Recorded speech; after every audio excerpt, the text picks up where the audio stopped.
When Jiyu Huijiang returned to the manor at night, he naturally heard about what happened during the day. Shu Bai, you are the eldest brother and the most stable of my children. Father has always felt very at ease. Starting a fight today with Kuan Wushong was not something that should have been done. The relationship between Marquis Gu's manor and Western Kuan was already rather sensitive. With the two of them fighting, it was inevitable that someone with their own motives would make something out of this.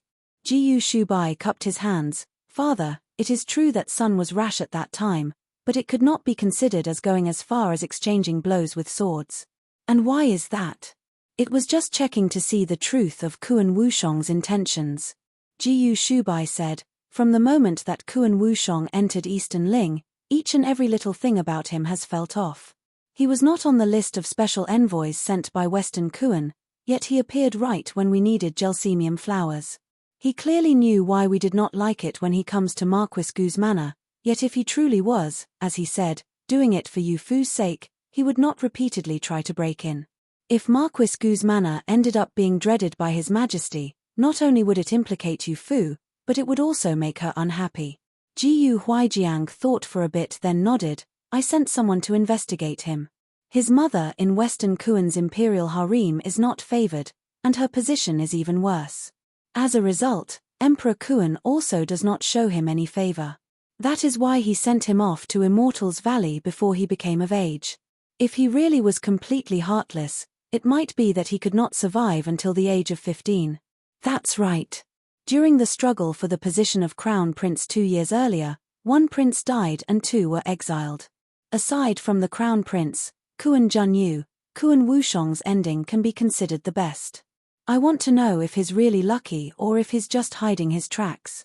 Jiyu Huijiang went from angry to smiling. Then your exchange with him, what did you see? I pretended to lose my composure in anger and attacked at his vital points. He too pretended to be forced to fight back, as he attacked at my vital points. If I was holding back 30%, he was holding back 70%. Jiyu Shubai was holding back to test him, but why was Kuan Wushong holding back? Unless it was to hide his true strength. He had observed the reactions of the eldest prince and the others, and nobody suspected anything. Even when he asked Jiyu Juji did not see that Kuan Wushong was hiding anything. In Marquis Gu's manor, his martial arts ability was second only to Jiyu Huijiang and Jiyu Shubai. If even he could not tell, it was difficult to tell just how skilled Kuan Wushong truly was. Father has always remained patient, yet I am still feared.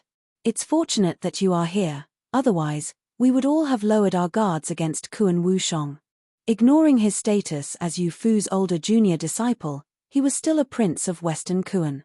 Inside the study, the candlelight flickered. The neatly arranged books on military strategy were old and had a certain charm to them. A sudden idea came to Jiyu Shubai.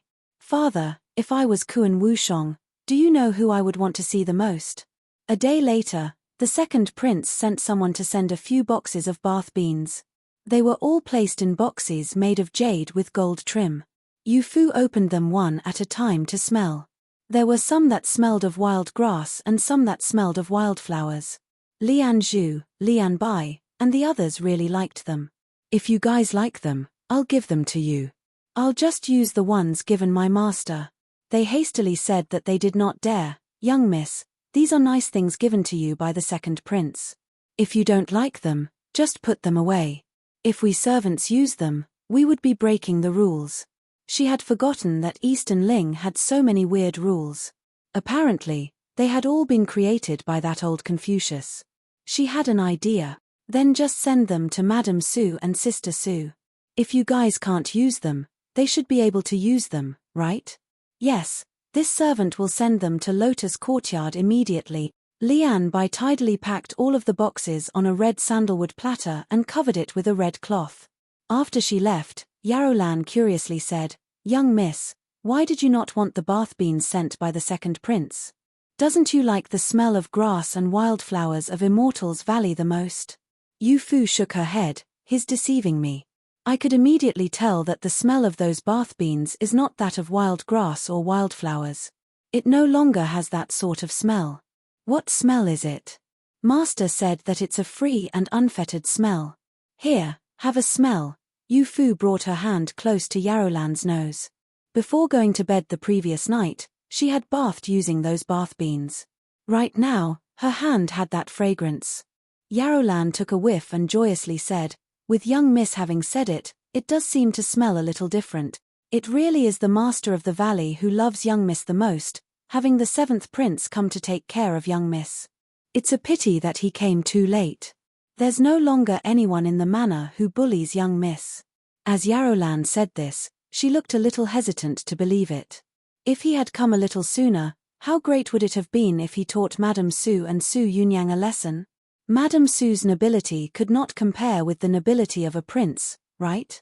Yu Fu smelled the fragrance of her clothes and suddenly turned around, staring at Yarolan. The matter of Sister Su not liking me before, was it you who told Kuan Wushong? It was when the related young Miss had fainted. I saw that Madame Su had passed out from the shock. I was worried that, rather than feeling thankful, she would be unhappy with young Miss. That's why when the 7th prince found me, I told him everything. Yu Fu looked shocked. Yarolan felt that she had done something wrong, and her voice became quieter and quieter. Listen, this is Eastern Ling. You need to pay attention to what you say. She reached out and pinched her cheek. What else did you tell him? Quickly, tell me. I'm worried that he'll get some wicked ideas. The bath beans sent by Yu Fu had a unique smell, and both Madame Su and Su Yunyang really liked them. According to the rules, incense should not be lit during winter.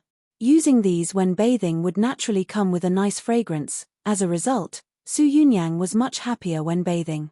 She thought of going to the western wing to give her thanks. Entering through the gates, she heard the sounds of Ji Yu Xiong and Ji Yu Yi arguing. That's no good. If it's fine for eldest brother to carry you, I also want to hug you. That's right. Little Yu Fu, you can't be so unfair. Everyone was the same. Why should Ji Yu Shubai be the only one allowed to carry her so openly, while they could not even hug her while in private? Yu Fu was a little embarrassed, dodging left and right while holding Pang Ju. Thinking that everyone was playing some fun game, Pang Ju happily began to bark in her embrace. Then fine, you can only hug me for a moment. The young girl had already begun to notice the differences between boys and girls and had entered a period of uncertainty. Though Ji Yu Xiong and Ji Yu Yi were older than her, there were certain things that they were worse at than Yu Fu. Hearing Yu Fu say that they could hug her, the two began to fight amongst themselves. Me first. Yu Fu and I get along the best. Nonsense. I am the older brother. I get to go first. An older brother who was born an hour earlier. I refuse to acknowledge it. The two fought endlessly. To the side, Lian Bai, Lian Zhu, and the others watched on while laughing, thinking to themselves that the 5th young sir and 6th young sir were both still children at heart. Su Yunyang listened from outside the room and became so angry that her face turned bright red. If they like hugging little girls so much, why is it that they never wanted to hug me when I was little? Bastard sickly sprout, do you really like Yu Fu that much? She spoke to herself, as her eyes began to turn a little red. When they were young, Ji Yu Yi was not very healthy. While Ji Yu Xiong climbed trees to pick persimmons, Ji Yu Yi would eagerly wait on the ground. When he grew anxious from waiting, he would also try to climb the tree. Unfortunately, he did not have the strength to do it. The other children in the extended Ji Yu family would bully him for his poor health. Below the tree, they would gather around and yell about his sickly appearance. It was fortunate that Su Yunyang was nearby, as she rushed forward and chased the other children off. As long as they were sons of the Ji Yu family, nearly none dared to bully the girls. They knew just how much the adults of the Ji Yu family doted on their daughters. At first, she thought that Ji Yu Yi would be thankful, but who knew that he would laugh and call Su Yunyang a tomboy for scaring the other children off. Su Yunyang was absolutely furious and also began to call him sickly. Like this, the two started arguing under that tree. Sickly sprout, tomboy, it had been 10 years since they first started shouting at each other like this. She originally thought that returning this time, she would be able to be close with Ji Yu Yi like they were as children.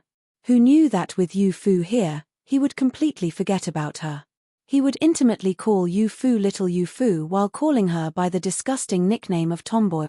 Su Yunyang wiped away her tears and entered the room. Sickly sprout, what are you doing? The room was warm and toasty, and Su Yunyang had been standing outside in the cold for a while. Upon entering, her eyes and nose were both red. Lian Bai and the others thought that they were red from the cold and quickly invited her to sit in the warmest place. Sister Su, quickly sit. Yu Fu waved to her, but Su Yunyang did not move. She just stared at Ji Yu Yi in a daze. Say, what are you doing? Ji Yu Yi could sense some heat from her tone, and it was a spicy heat. I'm playing around with Yu Fu. What are you suddenly throwing a tantrum for? He did not do anything to make Su Yunyang mad, right? What are you playing at? Su Yunyang did not give an inch, and Ji Yu Yi took a step back in fear. Ji Yu Xiong hastily moved to Yu Fu's side.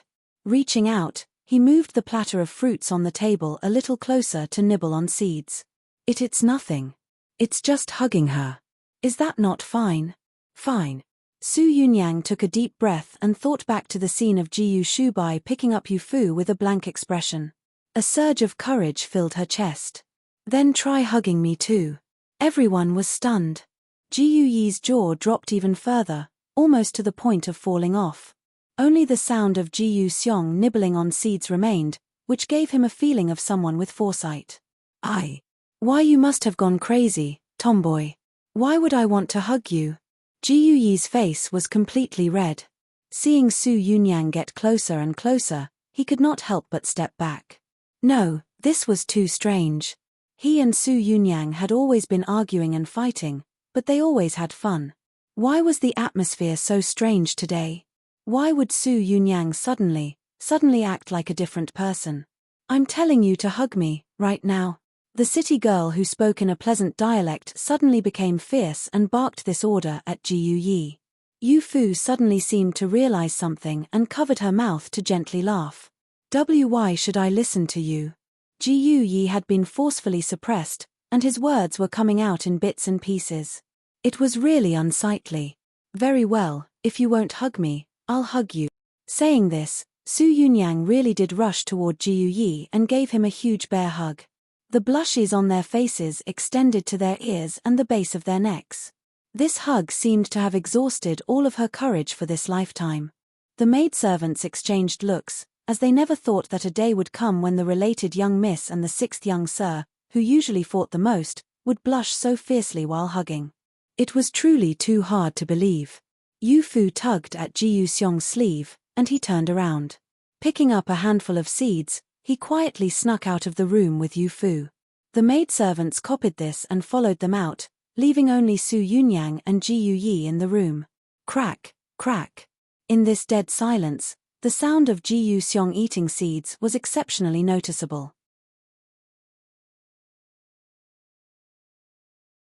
The 11th month was Jiyu Huijiang's birth month. Unlike previous years, the manor was currently planning a big party. Not only had he himself invited a number of officials from court and their families, but he had also given the remaining invitations to the various courtyards of the manor, allowing the children to invite their friends. Lotus Courtyard also received quite a few invitations. Madame Su previously had many friends in the capital. Now, they had become venerated members of various manors in the capital and spent their days leisurely playing with their grandchildren. While filling out the invitations, she suddenly let out a sigh. Mother, what's wrong? Su Yunyang was thinking about her good friends in the capital when she suddenly heard Madame Su sigh and thought that something had gone wrong. For example, an old friend no longer being around. Madame Su said, when I organized gatherings in the manor when I was young, I would fill out the invitations to a certain young miss of a certain family. Filling them out today, well, take a look. Su Yunyang received the invitations that she had already completed and burst out laughing. It turned out that they were filled out using words like elderly madam. It was no wonder she suddenly became so emotional. You're still laughing? Wait until you get married. After a year or two, when you have given birth to a son or daughter, won't I have also become an elderly madam? Mother Su Yunyang often heard her mention this sort of thing, thus she had never taken it to heart. Acting a little spoiled, She picked up the invitations and stood up. Where are you going? I'm going to look for Yu Fu to ask if she knows any of my friends. If there are any that do not get along with her, I won't invite them. Madame Su looked out of the window. On such cold days with northern winds, Su Yunyang did not seem to mind the cold in the slightest, as she would run over to the western wing to play with Yu Fu every day. In the manor, they were the only two young girls. It was natural that they would be able to play together. Moreover, Yu Fu had also saved her life. Put on a coat before going. Don't catch a cold. Madame Su shouted out of the door, as a granny had already taken a coat and a hand warmer to chase after Su Yunyang. From the distance, the words could be heard. That child. Madame Su let out a laugh. As if a thought had suddenly come to her, she put down the invitations. The days have been uneventful. Let's also go to the front hall. When Su Yunyang arrived at the western wing, Yu Fu was also in the middle of filling out her invitations. Nibbling on the wooden part of her brush, it looked like she was thinking very hard. Drawing close and taking a look, very well, even Yu Fu's writing was prettier than hers. How has it gone with your invitations? I ended up deciding to come and write mine with you. We should roughly know the same people. It would not be good to have doubles. I was also thinking like this. Sister Su, take a look. If there are any that you don't like, I won't invite them. Yu Fu handed her the completed invitations. On another piece of paper was a list of names, and Yu Fu seemed to be in the middle of considering whether or not to invite them. It seemed that they were of the sort that did not need to be invited. The two of them had thought of the same thing. Su Yunyang rejoiced internally, but her expression remained unchanged, as the two exchanged their completed invitations. The two of them worked together, writing, and discussing things. Somehow, they ended up on the topic of young Miss Liu of Minister Li's family. You've had some problems with Liu Yi? Su Yunyang heard this and immediately became spirited, that Liu Yi spends all day putting on airs. Who doesn't know that her father is a miserly old thing who is reluctant to let her wear expensive fabrics? She just goes around telling everyone that she likes wearing linen silk and how linen silk feels the most comfortable. In truth, it's just that she's unable to wear anything else. The cloud-patterned brocade made in Jinling is something that even I am hesitant to wear. There was this one time that I brought along some handkerchiefs made of the cloud-patterned brocade to give to everyone. Do you know what she said? She said that this was stingy. Was I so reluctant to give everyone clothes made of cloud-patterned brocade? I immediately rebutted by saying, you, young Miss Liu, only wear linen silk. Who would dare to gift you clothes made of cloud-patterned brocade? She was so angry that her nostrils flared up to the heavens. Ha ha ha. Yu Fu shared a common enemy with her, that's right. During the Mid-Autumn Festival's imperial banquet, she destroyed His Majesty's green chrysanthemums, and His Majesty forbade her from ever entering the imperial palace again. I heard that she is currently anxious about trying to find a family to marry into. Joy, what a true joy. Right, Yu Fu, don't you really like eldest cousin? Not the like that a younger sister has for an older brother? They were talking about Liu Yi, so why did she change the topic to her? Yu Fu lowered her head in embarrassment. After thinking for a bit, she raised her head and said, then does Sister Su also really like sixth brother, and not in the way that a sister likes a brother? Very well, Yu Fu had learned some bad things, actually using this to attack. Su Yunyang's face was bright red from embarrassment. She was actually slightly redder than Yu Fu. Jiyu Shubai entered through the door, and the two girls turned to look at him, their faces red. This gave him quite the fright. What are you guys chatting about? Why are both of your faces red? Glancing over at the table, there were neat stacks of invitations in red envelopes with bronze gilding. There was one pile that had been completed and one that had not yet been completed. Nothing, it's the brazier in the room that's too hot. Is eldest cousin not hot? Su Yunyang managed to recover and looked between his and Yu Fu's faces with a teasing expression. Jiyu Shubai, eldest brother, did you come looking for me for something? At this time, he should be in the front, planning for Jiyu Huijiang's birthday. He would not come for no reason. Jiyu Shubai nodded and sat down. Auntie went to look for father, and it seemed that they had a lot to talk about. It's not suitable for the younger generation to be present, thus I came here to ask you whether or not you can send an invitation to Yin Shuo. Invite Yin Shuo? How could this matter fall to you Fu to handle? Didn't head general tell us to be careful of him? I recall that eldest brother also hated him a great deal. Why would you invite him as a guest? Jiyu Shubai smiled, his eyes shining, as he reflexively patted Yu Fu's head. It's because I don't like him that I want you to invite him.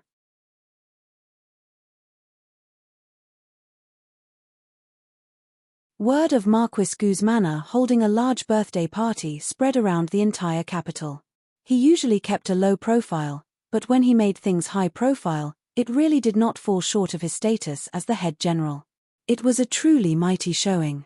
Hearing that there were maidservants and grannies who had sent invitations to the Prime Minister's manor and that the one invited was Yin Shuo, the people were even more intrigued. The only one in Marquis Gu's manor to make use of maidservants was young Miss Yu Fu. Apparently, a Madame Ji Yu and a related young miss also come from Jinling to visit family. Naturally, it was impossible for Madame Ji Yu to invite someone from the younger generation, thus a question arose. Which young miss had invited Yin Shuo? Nothing could be seen from the outside of the double-sided invitation, however, it contained writing that could only have come from a girl. Mixed with its beauty was a bit of a free and floaty feeling. Only a girl raised in Immortal's Valley could have writing like this, right? He could not stop the corners of his lips from slightly curling up into a faint smile, however, it was not at all like the fake smile that he usually had. This one looked particularly joyful. When Yin Jiaro walked into the room, this was the scene that she saw. This eldest brother of hers was putting on a rarely seen earnest smile. He finally seemed to have a bit of a human quality. He was no longer like a golden sculpture with his fake and wooden smile, yet there were still countless devotees who came to prostrate before him. Eldest brother, what are you smiling at? His smile instantly disappeared from his face, as he looked toward Yin Jiaro, who had just entered the room. The older you get, the less proper you become. Who let you into the study without even knocking? Yin Jiaro's face became a little paler. I'm sorry. I forgot. It was father who told me to come, saying that eldest brother and I would be going to Marquis Gu's birthday banquet. Hearing Yin Yang's name brought up, his difficult-to-read face became apathetic once more. Chem. Yin Jiaro cautiously stepped forward and glanced at the invitation, and a thought immediately came to mind. It's young Miss Yu Fu from Marquis Gu's manor? Yun. Yin Shuo expressionlessly placed it inside his sleeve with great reverence. What does father want you to go and do? Everyone understood the goal very well, and Yin Jiaro knew that he was asking about the method. Father's intentions, Jiyu Juji. Father really knows how to pick them. Of the 6 young sirs in Marquis Gu's manor, aside from Jiyu Shubai, Jiyu Juji had the most responsibilities. But he was also the one surrounded by the most women. You need to be careful. Jiyu Juji is not as easy to get near as it may seem. He just happened to be born with some attractive eyes. That's all. Yin Jiaro usually trusted him greatly, but this time, she did not pay it much mind. But I heard that Jiyu Juji has all sorts of girls gathered around him. There are girls from noble and wealthy families, and there are all manners of performers. If I can't even compare with those girls, how could I be worthy as a daughter of the Yin family? Her tone carried a hint of delight, and Yin Shuo could not help but look her over. In all fairness, among all of the daughters of noble and wealthy families in the capital, Yin Jiao's beauty and talents could be considered first class. Yin Yang very rarely let her go out, except in cases of necessity, when he would send her out like bait. Yin Jiao had never let them down, not disappointing the efforts that Yin Yang had put into cultivating her from childhood. He suddenly smiled and shook his head. Just be a little more careful. Yin Shuo very rarely smiled at her, and it was even rarer for him to say this sort of thing to her, thus Yin Jiao's smile blossomed. Then I'll be going back to get ready first. I won't be disturbing eldest brother. She fluttered out like a pretty butterfly, her snow-white sleeves whirling and revealing a bit of joy. Yin Shuo looked at her parting figure, and the faint hint of warmth in his eyes dimmed. In the end, they became even colder than ash. Jiyu Shubai inviting this prince definitely has some bad intentions. Kuan Wushong toyed with the invitation between his fingers. Eastern Ling's people focused so much on these formalities, even being so meticulous with sending invitations. It was like a meticulously planned feast at Hongmen. Then will seventh prince go or not? Kai Gan stood at the bottom of the stairs, politely asking him with a smile. The special envoy from Western Kuan had been treated as guests of honor by Emperor Ning, however, they did not receive a single invitation. Everyone said that Eastern Ling's people paid particular attention to face, yet Jiyu Huijiang just did as he pleased. He had invited just about everyone in the capital, yet he had not invited them. It was truly infuriating. If Kuan Wushong did not go, they might be able to take this invitation and use it. Who said that this prince won't go? He let out a cold snort and sat up straight. Marquis Guzmana said that Jiyu Shubai was specifically instructed to send this invitation because of the fight. If I don't go, what excuse can I use to go to Marquis Guzmana in the future? They had only just begun getting close to the extremely secure Marquis Guzmana, so how could they give that up so easily? Kai Gan opened his mouth, but Kuan Wushong irritatedly squinted his eyes at him. With this prince going, what is there for you to feel uneasy about? With you guys also going, it would be a pain. Just obediently stay at the post house. After saying this, he hopped up from his seat and strolled out. Outside, a whistling wind blew, and the weather could not be considered good. Who knew what the weather would be like on Jiyu Huijiang's birthday? Kuan Wushong held the invitation and took a couple of looks at the dim sunlight with squinted eyes, the golden light continuously changing colors. Opening to the inner contents, it was a man's writing. Each stroke was precise, and it was perfect to the point that no flaws could be found. If writing could describe a person, he dared to be certain that this had been written by Jiyu Shubai. If this invitation had been written by Yu Fu herself, how great would that have been? The corners of his mouth curled up, revealing a mouth of white teeth. Who cares? Either way, going will allow me to see Yu Fu. Ha ha ha. Tien, the title is a reference to a banquet held with the intention of assassinating a guest. In the original case, it was Xiong Yu hosting a banquet at Hongmen to kill Liu Bang.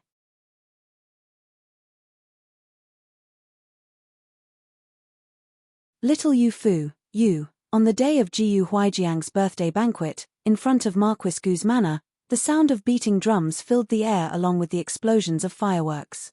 With his change from his previously cold and aloof attitude, he distributed invitations to the sons and daughters of the manor, allowing them to invite guests. Those who came included the families of almost all of the government officials in the capital, members of the imperial family, and children of prominent families. Naturally, Emperor Ning did not want to miss out on this lively celebration. Not only did he have his children come to celebrate the birthday, but he also personally sent a gift.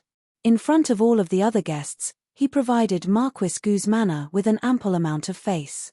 When Yu Fu appeared before everyone, Jiyu Wenqing, Jiyu Xiong, and Jiyu Yi were extremely surprised. What's wrong? Yu Fu looked down at herself. Her clothes today had been chosen by Su Yunyang. She was wearing a refined pink and purple ruchuan that had an embroidery of cherry blossoms covered in snow at the top. Could it be that it did not look good? Little Yu Fu, what are you looking down for? Look up. After the arrival of autumn, she very rarely wore ruchuan, as she was always wrapped up in a thick coat. Because she would be meeting with all kinds of guests, she suddenly got dressed up. The ignorant child had completely changed her image and had the style of a girl in her teenage years.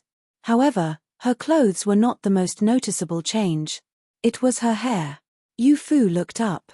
With her eyes looking up, she looked quite silly. She did not see anything. Was there anyone who could see the tops of their own heads?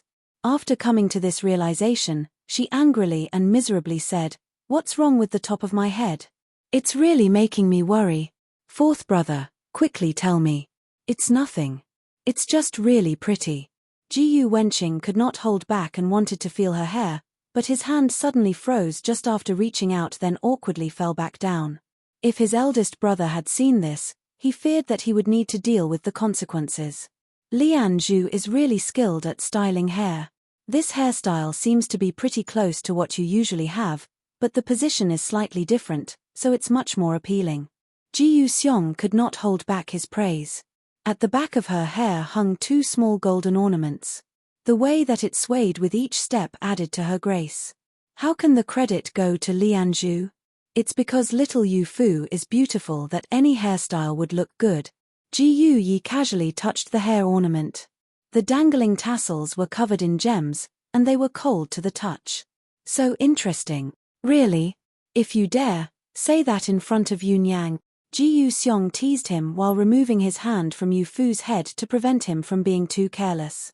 Ji Yu-yi's ears instantly turned red. It really would be his twin brother. Ever since Su Yunyang had hugged him in the Western Wing, Ji Yu-seong would use her to make fun of him. He had truly had enough of it and shouted with a bright red face, even in front of that tomboy, I would say the same. What would you say in front of me? Su Yunyang came up from behind. Seeing Yu Fu, her eyes instantly lit up, as she spun her around once. My eyes are quite good, right? These clothes suit you too well. The purple has a divine and lofty feeling that normal people couldn't possibly be fit to wear. Not only did she reach out to feel the ornament hanging from Yu Fu's hair, but she also felt the gems on the tassels. These were very fitting for the description of divine and lofty.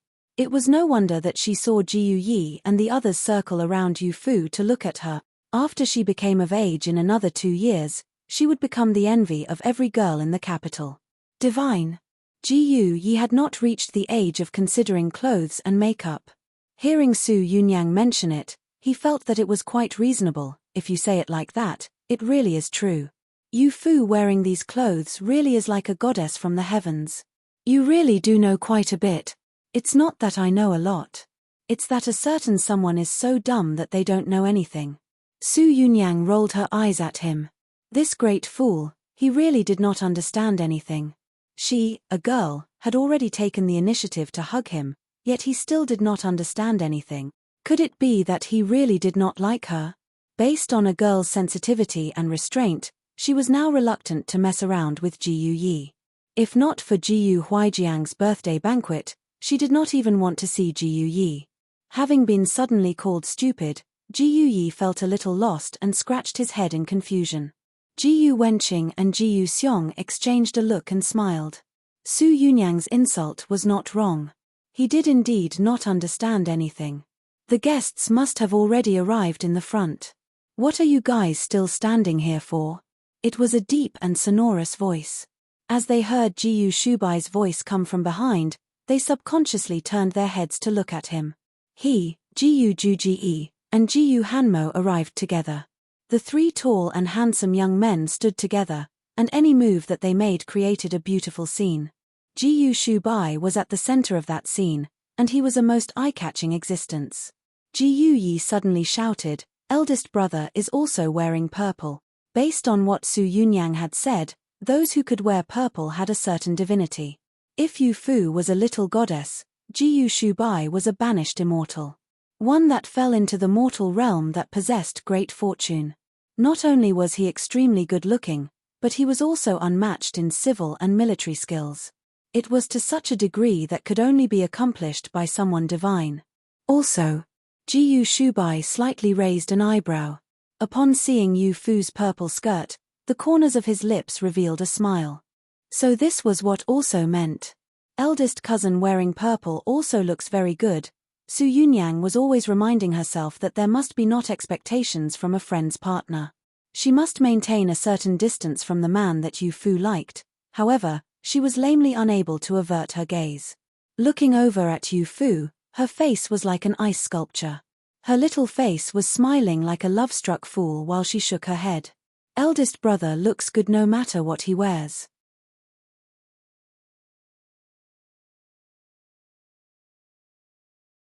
You know this. She is the one that I can't feel at ease about. Marriage is something that lasts a lifetime. Qian went to the main hall to invite Ji Yu Huijiang and heard Madame Su chatting with him about something. Hearing the tone, it was something about Su Yunyang's marriage. Ji Yu Huijiang replied in agreement, "Eldest sister's reminder is correct. If you didn't remind me, I would have neglected it again." Seeing Qian enter the room, Ji Yu Huijiang stood up and said, "The guests have waited for a long time. Let's go out first." Because there were so many guests this time, the male and female guests were separated into two sides, and a curtain was placed in the middle as a token divider. The area at the front was open and had a large stage built there. Yu Fu looked carefully and found that it was the same troupe as before. It must have been fourth brother who invited them. Yu Fu sat next to Madame Su. This set of seats was the one closest to the middle. In this set, aside from Su Yunyang, there was also the noble Princess Danyang. She sat next to Madame Su with a cheerful smile. This troupe is very good. During the Dragon Boat Festival, they also came to perform at the manor. There's a performer called Yu Guan. Auntie will see later. You will definitely like him. After repeated requests by Madame Su, Yu Fu finally started calling her auntie like Jiu Shubai and the others. What sort of person is able to receive such praise from you? That Yu Guan, what play will he perform? What character does he play? Su Yunyang sat on Madame Su's other side, and the two began chatting around Madame Su. What a pleasure this was. The two sisters were together every day, yet there was always more to talk about. Madame Su helplessly shook her head. She looked like she wanted to rebuke them, but her eyes were filled with a doting love. Princess Danyang, pick a play that you would like to see, and they will perform it. The two younger ones were too preoccupied, thus Madame Su had to take care of dealing with the guest. Princess Danyang did not know Yu Guan and was unable to get along with the other two. She was feeling a little awkward, but her complexion recovered upon hearing Madame Su speak to her. This was the elder sister whom Jiu Huijiang respected, thus she naturally needed to show her respect. Many thanks, Madame Su. You are the elder, you should choose a play first. She remained dignified and raised her hand. The servant taking care of her to the side understandingly brought up the list of plays and was about to hand it to Madame Su when it was suddenly snatched away. Which one is it? You should be able to remember it if you look through the list of plays, right? So it was Su Yunyang who wanted to ask about who Yu Guan was. Yu Fu was unable to remember, thus she took the list of plays and handed it to Yu Fu. Princess Danyang's expression instantly turned ugly. Madame Su glanced at her then pretended to have not seen anything. If she was a magnanimous type, Madame Su might have had Su Yunyang apologize to her. After all, she was the one who had spoiled Su Yunyang rotten, which made her crude and impulsive. But she, Princess Danyang, did not seem to be a great person. She had an act on the surface and another internally. She pretended to be proper and dignified. This was the sort of girl that she disdained the most. Yu Fu read through them line by line and quickly pointed at one in the list. Ah, I've remembered. It's the role of Du Sheniang. The Du Sheniang of the play Peony Pavilion was a beauty full of tenderness with a kind soul. There were nearly no girls who did not like her. Su Yunyang happily clapped. This could not be any better. They must be both beautiful and a good person to play her. Princess Danyang was bored from just sitting there, and her eyes looked past the thin curtains toward the male guests, quickly meeting with another gaze. Jiu Shubai was also looking over at her. She rejoiced, and a bit of a smile crept onto her face when she suddenly noticed something. Today, he was wearing a pale purple, and purple carried a meaning of a good omen coming from the east. Wearing it for a birthday celebration was a joyous thing. Yet Yu Fu also happened to be wearing purple today. Could it be that what the second prince had said was true, and Jiu Shubai really did have feelings for Yu Fu? Just look at how Yu Fu was dressed today. At such a young age, she was dressed so carefully to draw people's attention. Just what wicked intentions did she have? Irritation was building up inside her when she suddenly noticed a few young performers playing around near the stage. There were also guests giving them plates of fruit to eat. She suddenly came up with an idea. Madame Su, look, there are young performers over there. Looking so suddenly, I thought that it was Sister Yu Fu. All three looked over in the direction that she spoke of, and there were indeed some young performers. The makeup on their faces was very vibrant, but there was not the slightest resemblance to Yu Fu. Actors and singers were the same in Eastern Ling. They were lowly existences that could not be placed in the spotlight. She was comparing Yu Fu to a performer.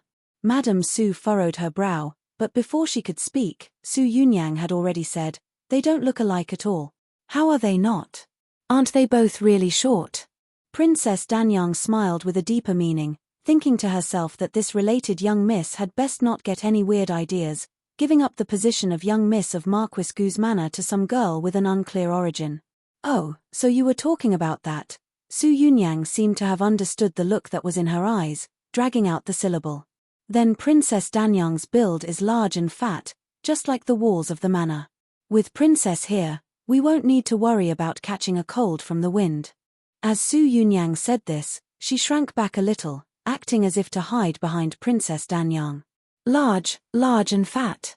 This was the first time that Princess Danyang had ever heard herself described in such a way. For a moment, she was too shocked to speak. She immediately stood up and pointed at Su Yunyang, her hand shaking. What's wrong? Jiyu Shubai had appeared behind her at some point, his eyes looking at Yu Fu. The latter gave him a confused look. It seemed that it was unrelated to Yu Fu. Then he no longer cared. Madame Su would take care of things related to Su Yunyang. He pretended to be passing by and just began to walk off when Su Yunyang suddenly called for him to stop. Eldest cousin, don't go. Princess Danyang is large and fat. When you were standing behind her, did you feel that the wind was being blocked very well?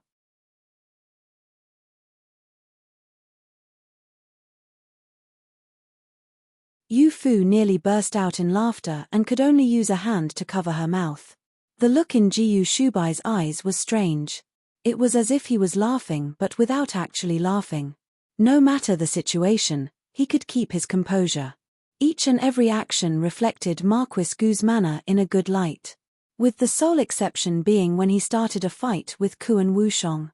Having been described like this in front of the man that she liked, Princess Danyang anxiously turned to look at him in hopes that she would hear a refutation come from his mouth.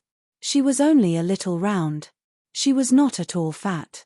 The girls of Eastern Ling found being slender to be the most beautiful, though it was not so exaggerated to the point that there were many people who starved to death in hopes of a thin waist.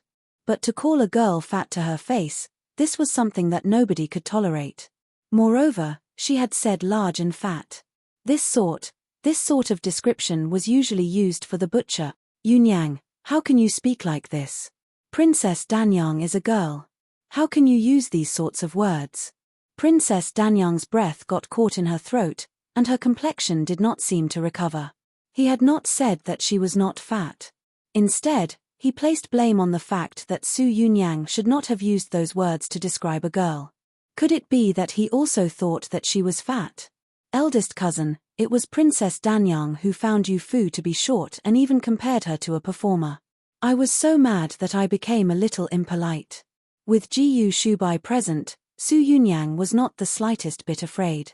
She was not familiar with Princess Danyang, however, she also knew that she would not do anything too improper in front of Jiyu Shubai. Moreover, this was Marquis Gu's manor, not the imperial palace. Not even the imperial family could crush the local boss. What could she herself do? Bleh. Jiyu Shubai looked over at Yu Fu. She was clearly the one to have been bullied, yet she did not seem unhappy in the slightest. Staying next to Madame Su, she looked exceedingly obedient and cute. Her pinkish-purple clothes made her skin look snow-white. It made everything nearby look a little dimmer. Madame Su noticed his gaze and could not help but glance over at Yu Fu, her eyes full of approval. Yu Fu was the youngest but was the most lenient of everyone present. She did not take Princess Danyang's mocking to heart. She truly did not take it to heart and was not just pretending that she did not mind. This sort of bearing was something that even someone of Madame Su's age could not accomplish. It seemed that she really would need to have Su Yunyang learn properly from Yu Fu. Princess, is what Su Yunyang said true? Jiyu Shubai became a great deal more serious. The dispute between her and Su Yunyang was something that Jiyu Shubai had treated as an argument between young children.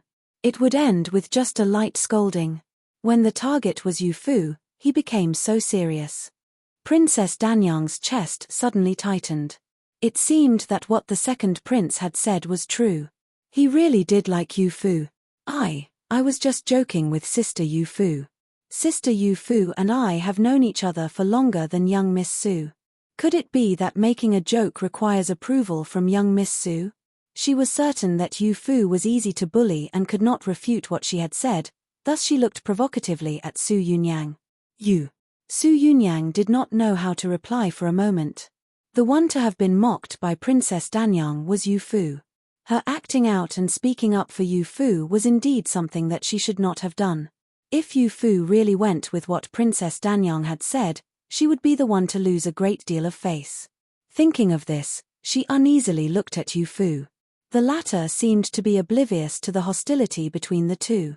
She just said with a smile, "Princess, Sister Su was also just joking. Don't mind it too much. Let's watch the play." All of her worries were unnecessary. Calling one princess and one Sister Su, Yu Fu's bias could clearly be seen.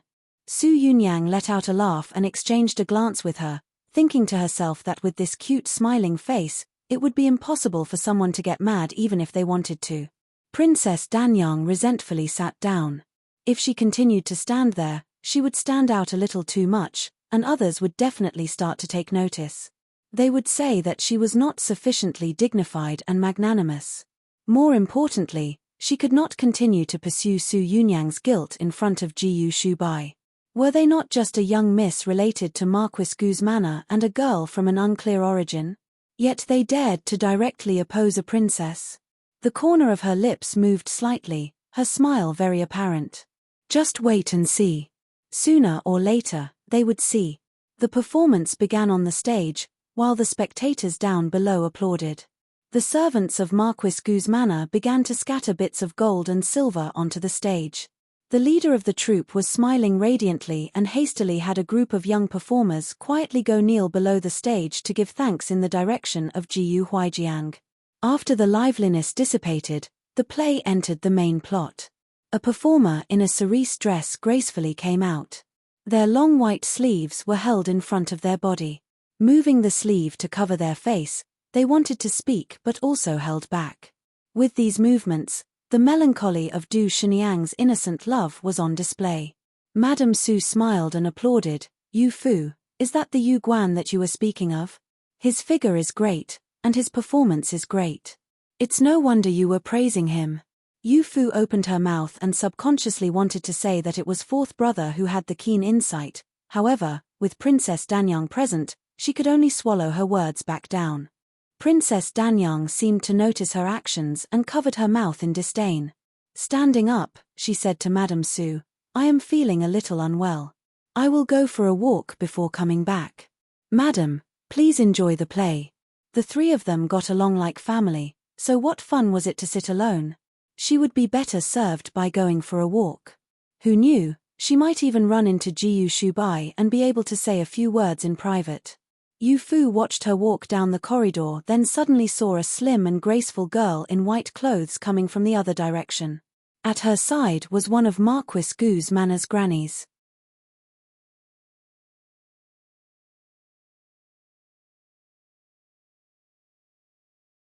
The Bearing of a Large Family's Young Miss, Part 2, Madame Jiyu, Young Miss, Related Young Miss, this is Young Miss Yin. Lord Marquis ordered me to bring her here to be seated. The girl before them had a slender build. In her white clothes, she appeared to have a cold temperament. She was beautiful but also looked a little sorrowful. After the granny introduced her, she stepped forward and bowed to Madame Su. "Greetings, Madame Su. My father is Prime Minister Yin. He was unable to come today, thus he had my eldest brother and I come to congratulate Lord Marquis Jiyu on his birthday. Because I rarely go out, eldest brother brought me to see Lord Marquis first." It was no wonder she arrived so late. It turned out that she had gone to see Jiyu Huijiang first. Yu Fu looked at her face and felt that her temperament was a little similar to that of Yin Shuo, but her facial features were not the same. These siblings, they were not born from the same mother, right? Seeing that she spoke kindly and courteously, Madame Su smiled and said, "So it was the young miss of Prime Minister Yin's family. Sure enough, you have extraordinary qualities. Young Miss Yin, please sit." Su Yunyang saw that she had a slender build and thought to herself that if Princess Danyang saw this, she might die from the anger. It was fortunate that she happened to just leave. Thinking of this, she could not stop herself from laughing. Yin Jiaro carefully sat down where Princess Danyang had been sitting. Suddenly hearing Su Yunyang's laughter, She looked over in confusion. Young Miss Yin, please don't mind. Sister Su isn't laughing at you. We were telling some jokes just a little earlier. Yu Fu quickly spoke up to resolve the awkward atmosphere, and Su Yunyang hastily nodded her head. Yin Jiaro looked at the two with a smile. It looked as if she was looking at both of them, but her gaze was mostly focused on Yu Fu. Yu Fu noticed this very acutely. This young Miss Yin was sizing her up. Yin Jiaro was indeed sizing her up. During the Mid-Autumn Festival's imperial banquet, Jiaro had the fortune of seeing young Miss Yu Fu. Your performance was exceptional. At that time, I thought that for young Miss to be so skilled at such a young age, it was truly worthy of admiration. Seeing you today, she covered her mouth. The curve of her smile was very restrained. To say something a little improper, young Miss Yu Fu, it seems like young Miss Yu Fu has grown up a little. You're like a bud that is just about ready to bloom without fear of winter's ice and snow. Su Yunyang quietly clicked her tongue. When this young Miss Yin opened her mouth, she spoke in a scholar's tone. She had clearly praised Yu Fu, yet she prefaced it by self-effacingly saying it was improper. In contrast, Princess Danyang was far too uneducated. When she insulted others, there was not the slightest bit of shame.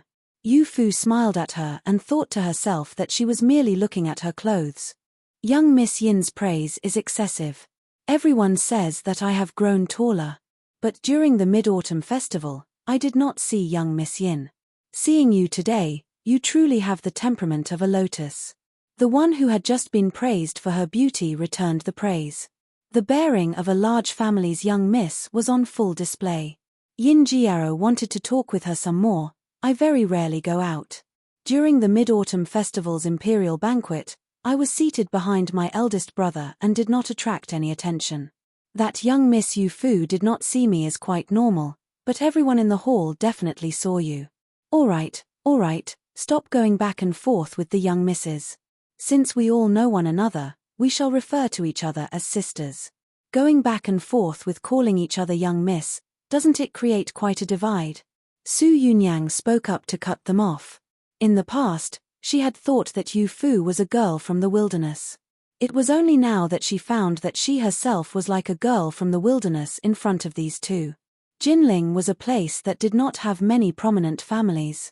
Interpersonal relations were relatively simple. They were not as complicated as they were in the capital, where one needed to remain courteous and maintain a smile. Madame Su helplessly and dotingly looked at her. This was the reason that she felt that Su Yunyang could not marry Jiyu Shubai and become his legal wife. Yin Jiaro and Yu Fu exchanged a smile.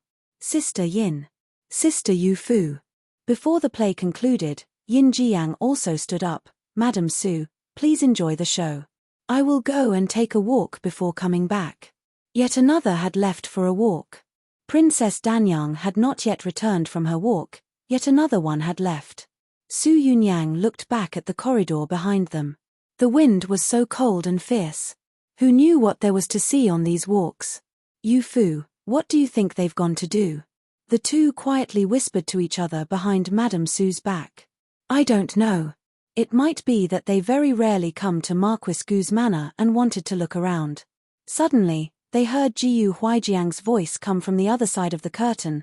Today is this Marquis' birthday. Many thanks to all for coming in support. Let us drink to this. He lifted his cup, and everyone present followed suit. Yin Shuo and Kuan Wushong were seated with the sons of Marquis Gu's manor. They were treated as if they were honored guests, and the two would occasionally exchange a look. This seventh prince of Western Kuan was allegedly Yu Fu's older junior disciple, and he had watched over her since she was little. Today, he would definitely need to try and get Yu Fu's true identity out of him. This eldest son of the Yin family allegedly held more prestige in court than his father. He was not an average person. He would need to find a chance to chat with Yin Shuo. Who knew, maybe he could make use of Yin Yang to restrain Jiyu Huijiang. Everyone raised their cups with their own thoughts in mind. Jiyu Shubai's cup was quite full when he raised it while looking at Kuan Wushong with a smile. Seventh Prince, our previous quarrel was my fault. Would Seventh Prince please not mind it? Oh, this modest smile was completely different from the infuriated look that he had that day. Just as Kuan Wushong was hesitating as to whether or not he should return this toast, Jiyu Shubai continued, "After all, I am Yu Fu's elder, and you are her junior disciple. I would have an unfair advantage." Kuan Wushong had become accustomed to acting as he wished in Eastern Ling. Not being able to beat Jiyu Shubai was fine, yet he wanted to claim a cheap victory. He angrily furrowed his brow. He then suddenly heard Jiyu Huijiang say, "Taking advantage of this Marquis' birthday celebration, I have a joyous matter to announce."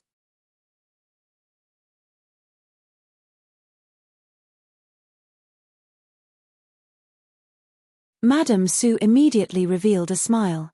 Su Yunyang furrowed her brow, feeling that there was something off. "Master." While everyone was waiting for Jiyu Huijiang to announce the joyous event, Qian suddenly walked into the room. Standing next to him, he whispered a few words into his ear. Jiyu Huijiang nodded, then walked out with Qian. It seemed that something had happened. He had not provided any explanation, and this caused a great deal of discussion. Yin Shuo watched Jiyu Huijiang's parting figure. It was steady and broad-minded. He could not tell what exactly had happened. He really wanted to sneak a look, but with Jiyu Shubai and the others present, it would not be good to be too obvious. While Yin Shuo could not bring himself to do it, there naturally was someone who could. Lord Marquis Gu's plan for this is too boring. Could it be that he wants this prince to just wait here? This prince will be going to enjoy a bit of a convenient break. When I return, you must tell me what this joyous matter is. After saying this, he brazenly stood up and swaggered out. Yin Shuo furrowed his brow. Was this Kuan Wushong too stupid or too full of confidence? Did he think that Jiyu Shubai and the others were stupid and could not see what he intended? Sure enough, the people of Western Kuan were barbarians. Using this chance, Su Yunyang quickly grabbed Madame Su. "Mother, what sort of joyous thing is uncle going to announce? You know what it is, right? Quickly tell us. It should not be related to her marriage, right?" Why was her intuition telling her that it was definitely related to her marriage? During the previous few days, Madame Su was always praising Jiyu wenching in front of her, talking about how understanding he was and how gentle he was. She talked about how handsome and talented he was and how he was 1 in 10,000. More importantly, he was not the family's eldest son, thus had not burdens to bear. Nor was he the youngest in the family, and he had not been pampered by his father and brothers. To summarize all of what was said, it was enough praise to elevate Jiyu wenching to the heavens. She should not have privately met with Jiyu Huijiang to talk about her marriage, right? Su Yunyang was exceedingly anxious, twitching, and fidgeting nervously. "What are you so anxious about? Mother has always been thinking about your marriage. This is a mother's greatest concern. There's no need for you to worry. Mother understands." Madame Su patted her hand, telling her not to worry. How could she not feel worried? Sure enough, Jiyu Huijiang was about to announce her marriage. "Mother, why didn't you mention this to me before? Which person did you choose to talk about with uncle?" Yu Fu knew about Su Yunyang's feelings for Jiyu Yi and immediately understood her worries. She too began to grab Madame Su. "Auntie, which brother did you choose for Sister Su? Either way, Head General will be announcing it. Why don't you just tell us now?" She sweetly wrapped her arms around Madame Su and made use of all the tricks in the book to act spoiled. Sure enough, Madame Su could not hold out against her. "Who else could it be? Do you think that auntie can't see? Of course, it's Shubai." Shock mixed with restraint, that would describe Yu Fu's tone. Nearly leaping up from the seat and blowing off the roof, that would describe Su Yunyang's tone. The two let out their exclamations at the same time, which gave Madame Su a fright. "Mother, what are you randomly playing at matchmaker for? How can it be eldest cousin? It's become a complete mess. Jiyu Shubai liked Yu Fu, and Yu Fu liked Jiyu Shubai, so why did Madame Su set her eyes on Jiyu Shubai?" Jiyu Huijiang suddenly walked back in. While walking in, he said, "A bit of a small situation occurred, and I've left everyone waiting. The announcement that I mentioned earlier, it's the matter of my son, Shubai, hiss." Su Yunyang inhaled sharply. It was already too late to try and stop it. Yu Fu looked over at Jiyu Shubai, blankly staring at his purple clothes. Her eyes were slowly becoming dull. Just looking at his figure made her feel down. Jiyu Huijiang paused for a moment, and his marriage to little Yu Fu. What? At some point, Princess Danyang had returned from her walk. Standing behind them, she stopped in the doorway. A cold wind blew in from the outside, and the girls with weaker bodies shot unhappy glances at Princess Danyang. What was wrong with her, neither coming in nor going out? She was just standing there while keeping the curtain open. Was she just going to let others suffer from the cold wind? Some people with better eyes noticed her attire and quietly whispered to the girls nearby, "That's Princess Danyang. It's the one who had always been wanting to marry the heir to the Jiyu family. Now that she's hearing that the heir will be married to someone else, is it not natural that she's lost her wits from the heartbreak?" Throughout the entirety of the capital, there are plenty of people who wanted to marry the heir to the Jiyu family. Even though she is a princess, she might not necessarily get a chance. I think that young Miss Yu Fu is quite nice. During the Mid-Autumn Festival, she completely suppressed Princess Danyang's showing off. This was just how people were. When facing a great opponent, the feelings of rejection would be even greater. No matter whom Jiyu Huijiang had announced Jiyu Shubai would marry, the daughters of nobles would all be dissatisfied. Yu Fu, however, was different. She was young and did not look like a threat. Bits and pieces of what was being said filled Yu Fu's ears, including Su Yunyang asking Madame Su as to why it was Yu Fu's marriage. Madame Su replied by asking if it was not Hus then whose marriage it could be. Jiyu Shubai looked over at her. Seeing that she was in a daze, he could not help but smile. She had always been proper in front of outsiders, and this was his first time seeing her in such a daze without concern for appearances. She was a bit like a doll made of snow built in the fields. It was only after a long while had passed that she managed to recover, but her face was bright red from seeing Jiyu Shubai's smile. While Jiyu Shubai was smiling happily, Jiyu Joga's expression instantly became gloomy, while Jiyu Yi and Jiyu Seong had bitter expressions. If not for being in front of so many outsiders, the two younger ones would definitely have begun crying for Jiyu Huijiang to see. Why? Why was it that the youngest, little Yu Fu, was about to become their eldest sister-in-law?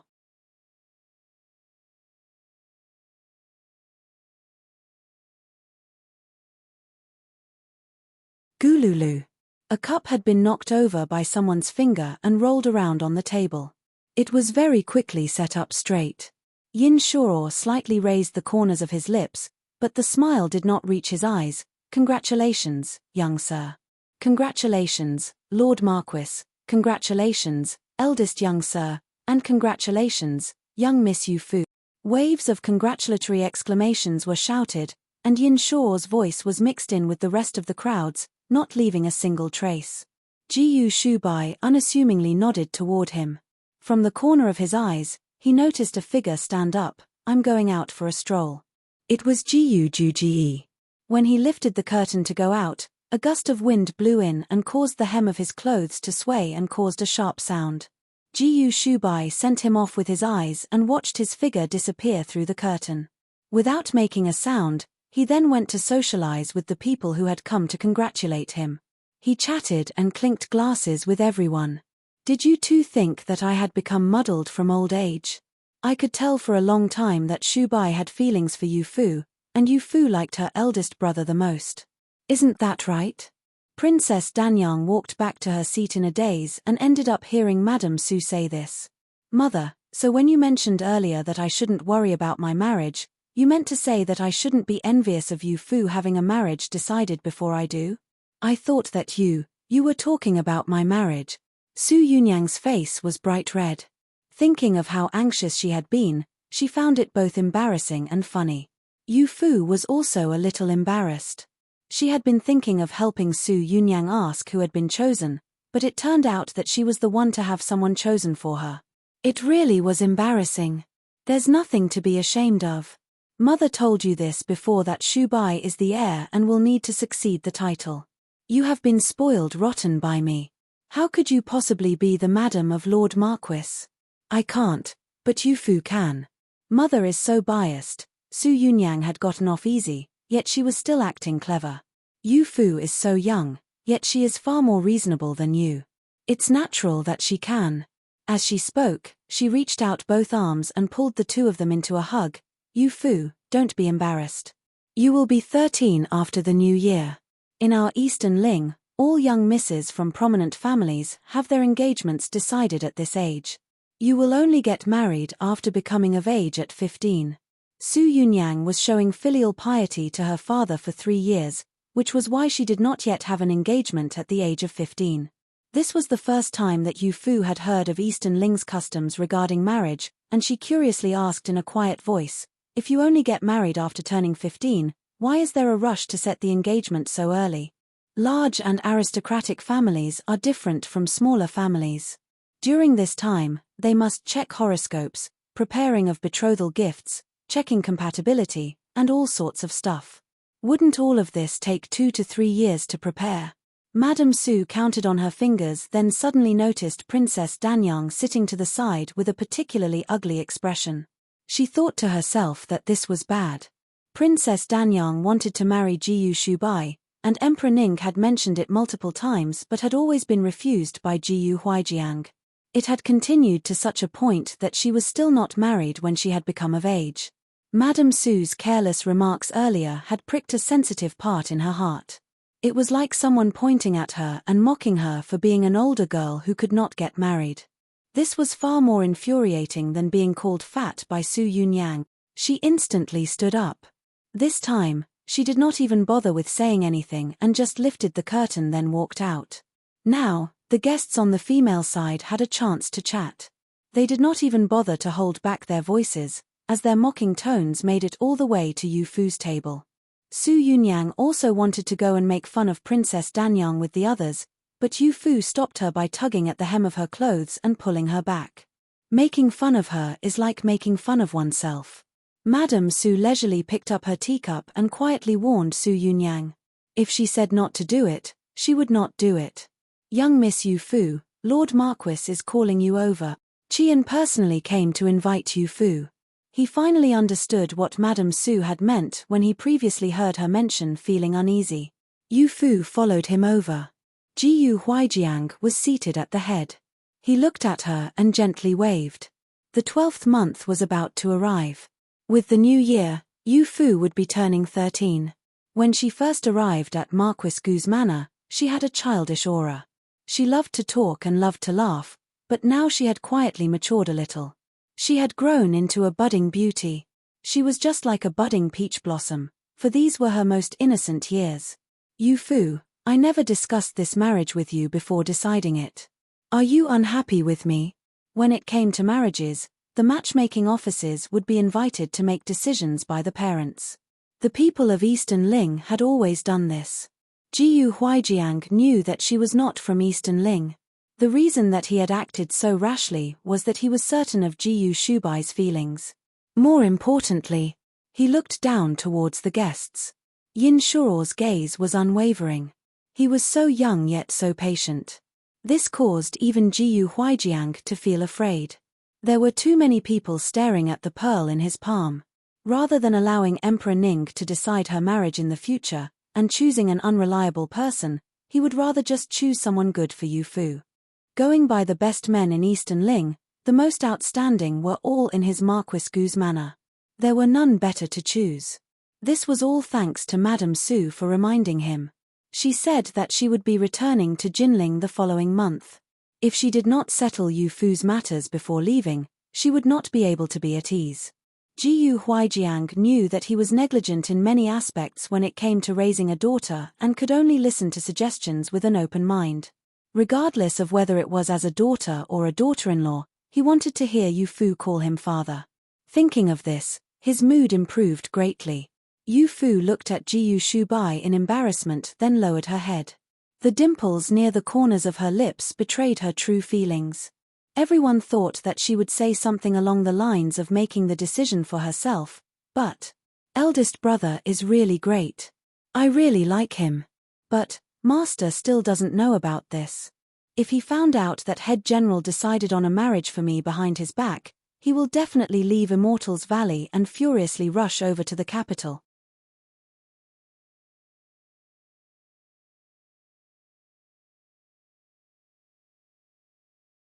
Yu Fu's words were not at all an exaggeration. Based on Zun Kai's short temper, he could definitely do something like that. When everyone thought of the rumored deity of medicine, they thought of a person who was shown respect by the rulers of all three countries. He was indeed an existence who should not be offended. Jiyu Huaijiang had already brought up the marriage. Could it be that he would need to retract it? Jiyu Shubai let out a laugh. Yu Fu spoke very well. She said that she liked him very much.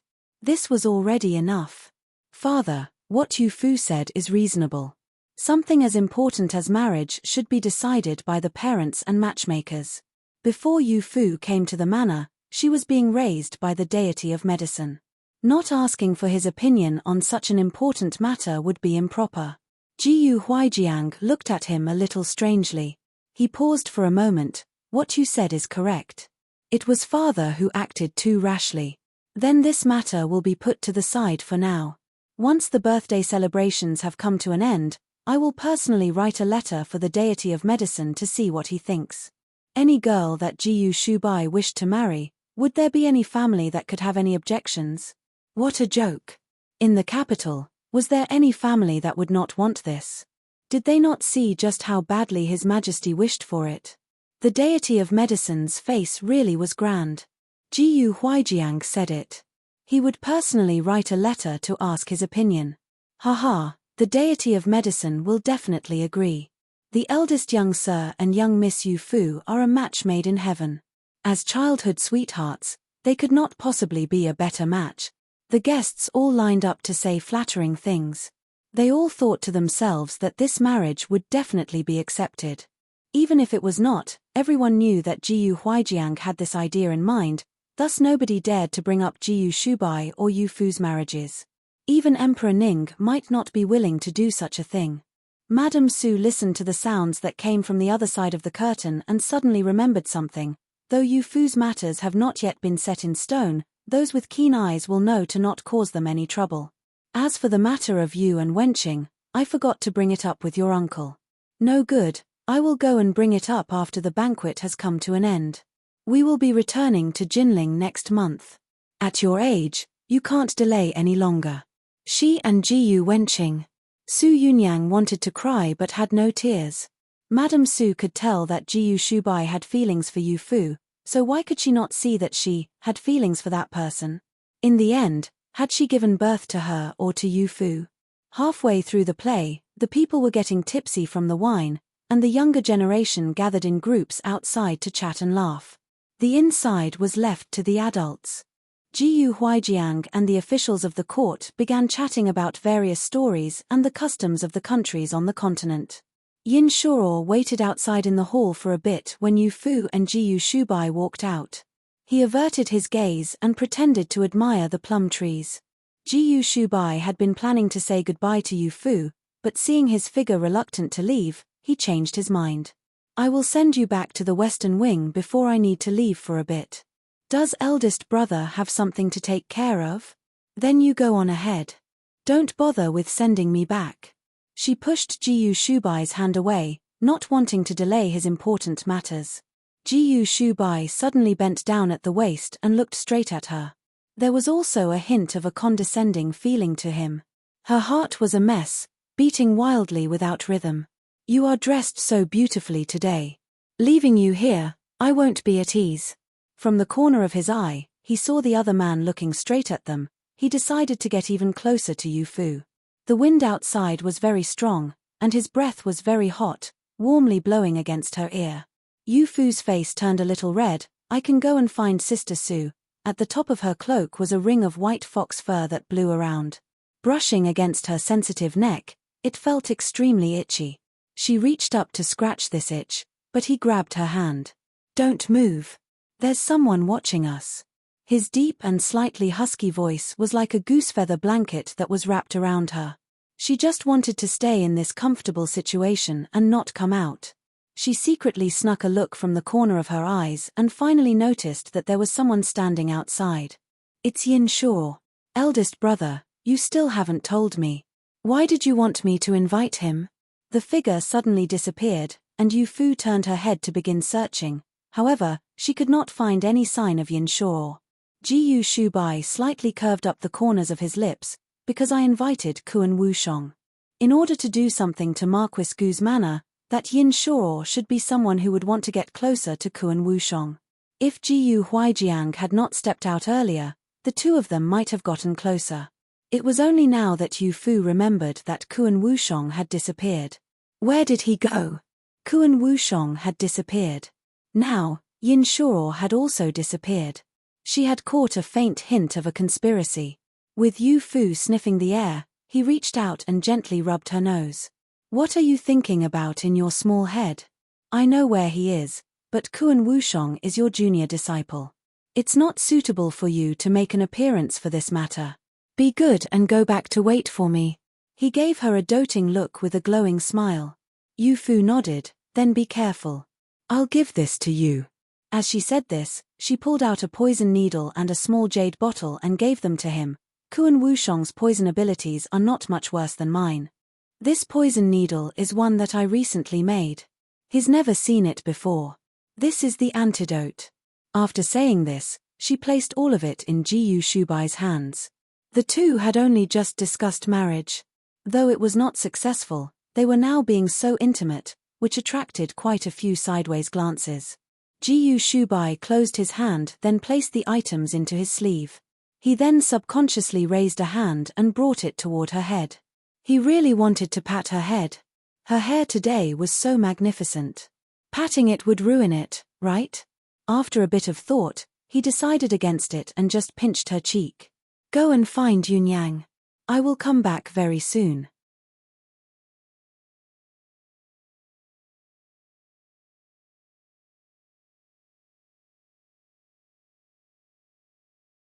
The outer study was in a separate courtyard and had many guards patrolling around it. Below the wall of the courtyard was a row of dwarf evergreens. The branches rustled slightly, as a person's head popped up. It was Kuan Wushong. Strange, I clearly followed Jiyu Huaijiang over, so where is he? Aside from the patrols, nobody else could be found in the surrounding area. He had calculated when the patrols would change and leaped out from behind the trees. With just a few quick moves, he scaled the wall. This was a good chance. Since he had come, he might as well go and visit the outer study. He looked around, then got low to the ground and ran next to the wall toward the inside. With a few quick moves, he arrived at the door of the study. Yin Shuo casually walked around but did not see any sign of Kuan Wushong. He cried out internally. The seventh prince of Western Kuan had a sensitive status. If not Jiyu Shubai needing to apologize for the fight between them, he might not have been able to enter Marquis Gu's manor. With this rare chance to come in, where would he go? He walked past the stage and suddenly remembered something. While nobody was paying attention, he headed toward the small path surrounded by bamboo. After he left, Jiyu Shubai came out from behind the stage, his expression calm. Eldest brother, what should we do now? Jiyu Hanmo held his sword, his eyes looking unkindly in the direction that Yin Shuo had departed in. That was the direction of the manor's outer study. What he saw was a wall of bookshelves. On them were all kinds of books. 2 or 3 shelves had works that were turning yellow, and there were signs that they were flipped through often. Kuan Wushong looked through them one at a time. They were on the topics of military tactics, Western Kuan's records, and Northern Li's records. He's a smart man. Not only does he research our Western Kuan, but he's also researching Northern Li. Northern Li had previously kept from interacting with the 2 southern countries. Even when the war between Western Kuan and Eastern Ling dragged out for many years and burned like a raging fire, Northern Li did not even bother looking into it. He randomly flipped through one of the records on Northern Li. In it were many records that he had not seen even in Western Kuan's records, yet Jiyu Huaijiang often flipped through them. It was no wonder he could become the undisputed head general of Eastern Ling. Just how many people in the entire world could have all of this information? After a quick glance, his eyes quickly turned to the desk next to the window. Aside from the 4 treasures of the study, there were no unnecessary items. The drawer below contained quite a few official documents. Kuan Wushong looked through all of them one by one, then put them back. They were all common documents. There were neither documents relating to the troops garrisoned at the border nor were there any related to the military strategies employed by the Jiyu family. To him, these were of no value. Could it be that Jiyu Huijiang's study also has some sort of hidden area or concealed compartments? There was such a possibility. He tapped along the wall, and the wall made some dull sounds. These were all solid sounds. He had practically tapped his way around the entirety of the large study, yet he did not notice anything of value. He momentarily became disheartened. Plink. It was the sound of something. It sounded like a pebble hitting a window, and Kuan Wushong instantly became on edge. Had he been found? It was completely silent outside, and not the faintest sound could be heard. If someone had found it, he would have been surrounded long ago. For a moment, he was puzzled. Slowly walking to the back window, he opened it just a crack to look outside. There was nothing there. Outside the window was a partially withered hardy banana. During the winter season, it was unable to bloom, but it would return to its verdant self once spring arrived. Just as he was about to close the window, his body suddenly froze in place. Atop a nearby building, there was a tall and slender figure that was looking straight at him. Seeing that he was about to close the window, that person faintly sneered and tossed another pebble. It struck the window. Plink. It was precisely this sound. Through the window, the eyes of the man on the other building looked accurately at him. He would not be allowed to escape. It was Yin Shuo. If Yin Shuo was able to find him, it was very likely that the people of Marquis Gu's manor would be able to find him too. He hastily closed the window and stopped paying attention to Yin Shuo. He then turned around and walked out through the door. Atop the nearby building, though the window had suddenly been closed, it did not cut off Yin Shuo's line of sight, and he paused for a moment. When ordinary people were caught doing something criminal, they would become embarrassed or ashamed. Kuan Wushong, however, did not mind in the slightest. He knew that because he had not exposed him earlier, he would not do it now. His face sure was thick, and his actions sure were decisive. This seventh prince really was a talent. Unfortunately, Western Kuan's eldest prince already had a firm grasp of the position of crown prince. He fiddled with the pebbles in his hand and looked like he was thinking about something. "Young Sir Yin, what are you doing here?" An old servant had come up with a bamboo broom to do some cleaning. Seeing that there was someone there, he was given a fright. "Oh, I saw that the manor was quite lively today and that there were all sorts of things laid out for the banquet, thus I wanted to find a high place to see just how many people had come. I ended up here unintentionally. This should be an abandoned building. It was filled with random items, and there was a layer of dust on them. So it was like that." The old servant smiled. "It's fine. This building is too close to the outer study and has been left unused. It's not a particularly important place. But this place is dirty. If young Sir Yin has finished looking, how about going down to rest for a while?" Yin Shuo nodded to him and slowly descended. The old servant began sweeping the area where he had just been standing. In the thin layer of dust, he had left behind his footprints. In this place, they were facing in the direction of the outer study. He became pensive but did not stop moving his hands. Suddenly, he felt his broom sweep past something on the floor. Lowering his head to take a look, there were a few pebbles rolling around on the floor.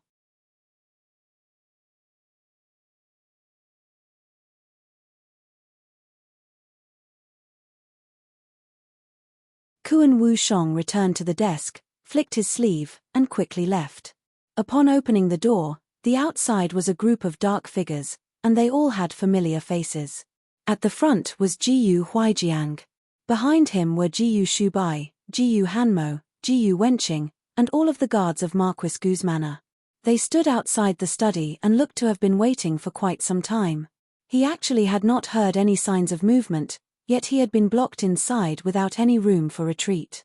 His face became a little pale, as he gained some insights into the Jiyu family's martial teachings.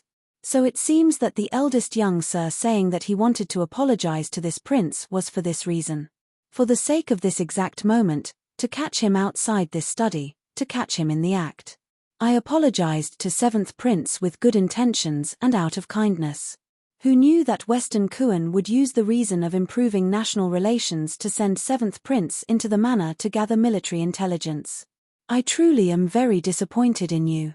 Jiyu Shubai had a look of bitter hatred, and the corners of Kuan Wushong's lips twitched. Capturing him was capturing him, but was there any need for this sort of tone? This sort of disappointed tone, who knew if he thought of himself as his older brother or something? Jiyu Huijiang's tone, however, was far more strict. My Marquis Gu's Manor's outer study is an important place.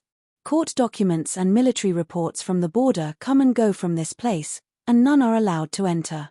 This Marquis can only treat this as business. Guards present. Arrest him and send him into the palace to be dealt with by His Majesty. Jiyu Huijiang had made up his mind. He would not even get close to touching such a muddled affair. This matter would be handed to Emperor Ning to handle. First, it would completely dispel any suspicions of relations between Marquis Gu's Manor and Western Kuan.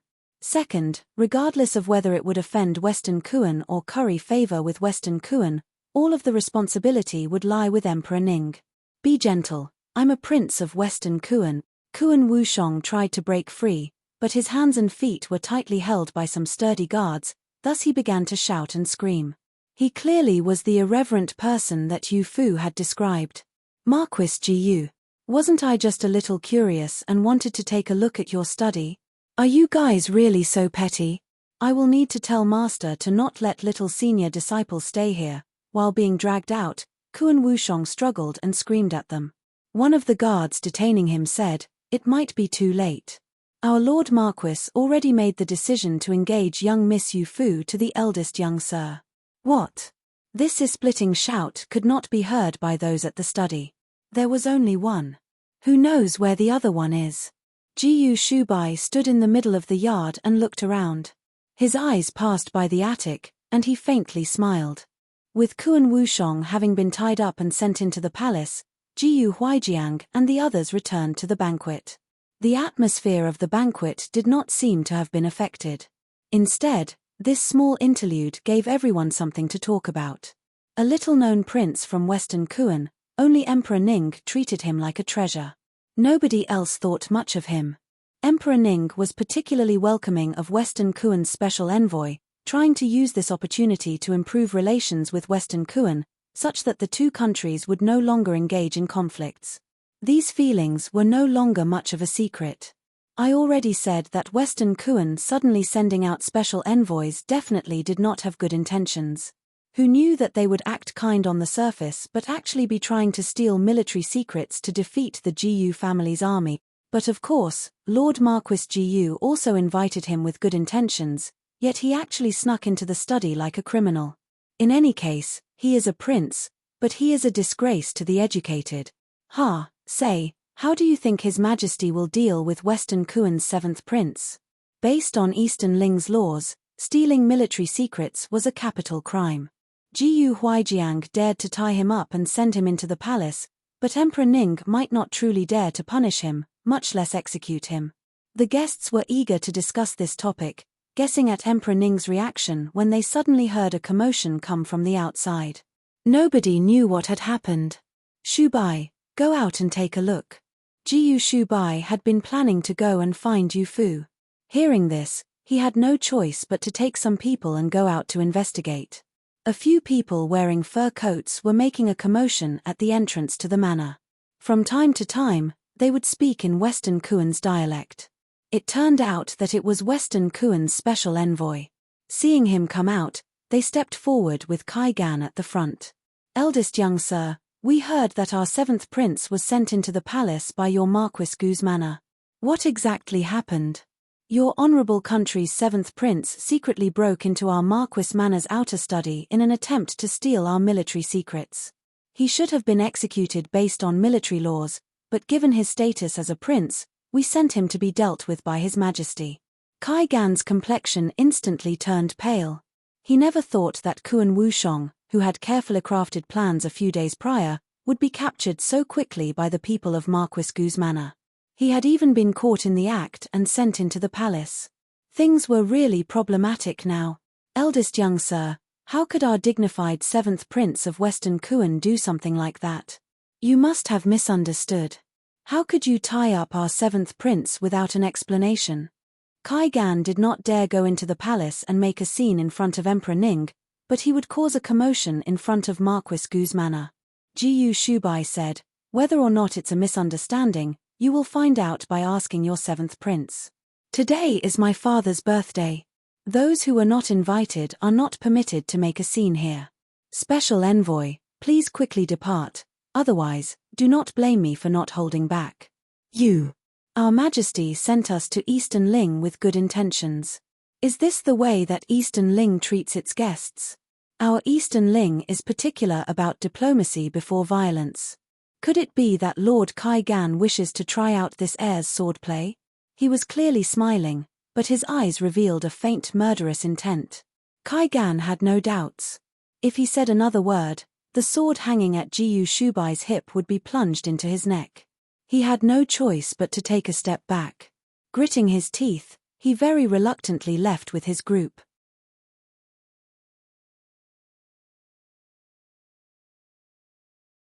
Sparse shadows over the shallow water, Part 3. The center of the garden was open and spacious.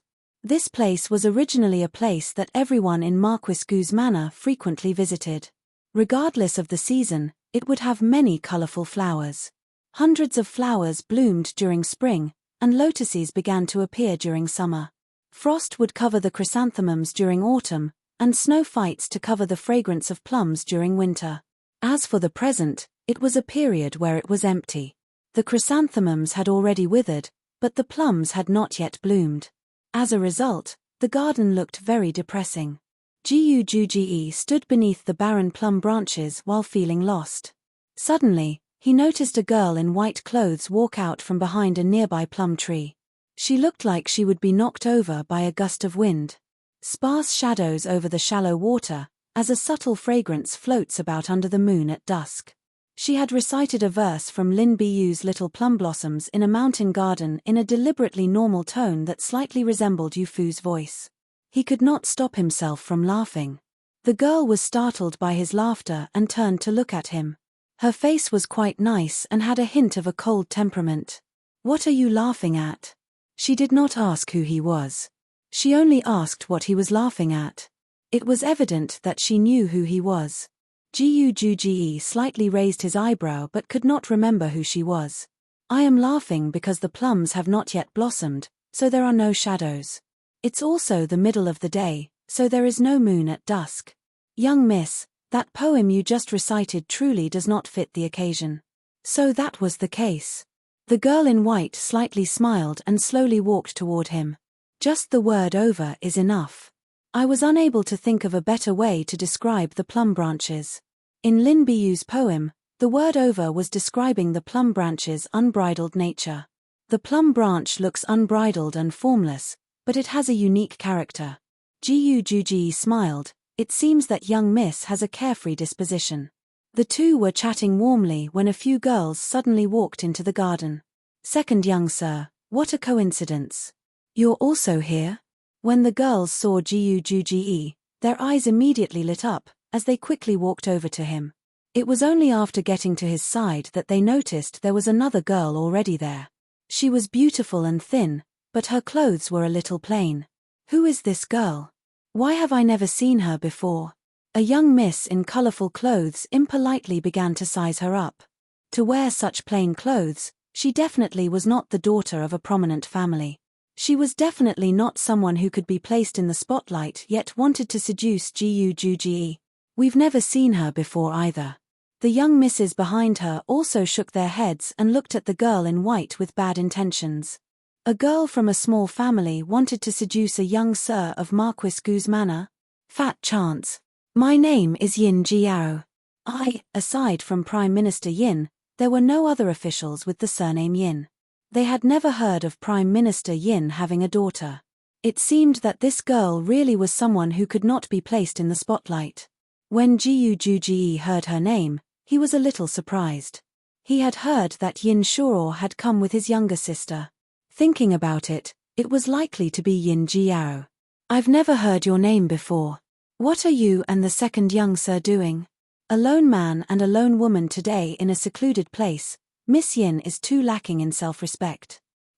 Before Yin Jiaro could provide an explanation, another girl said, "That's right.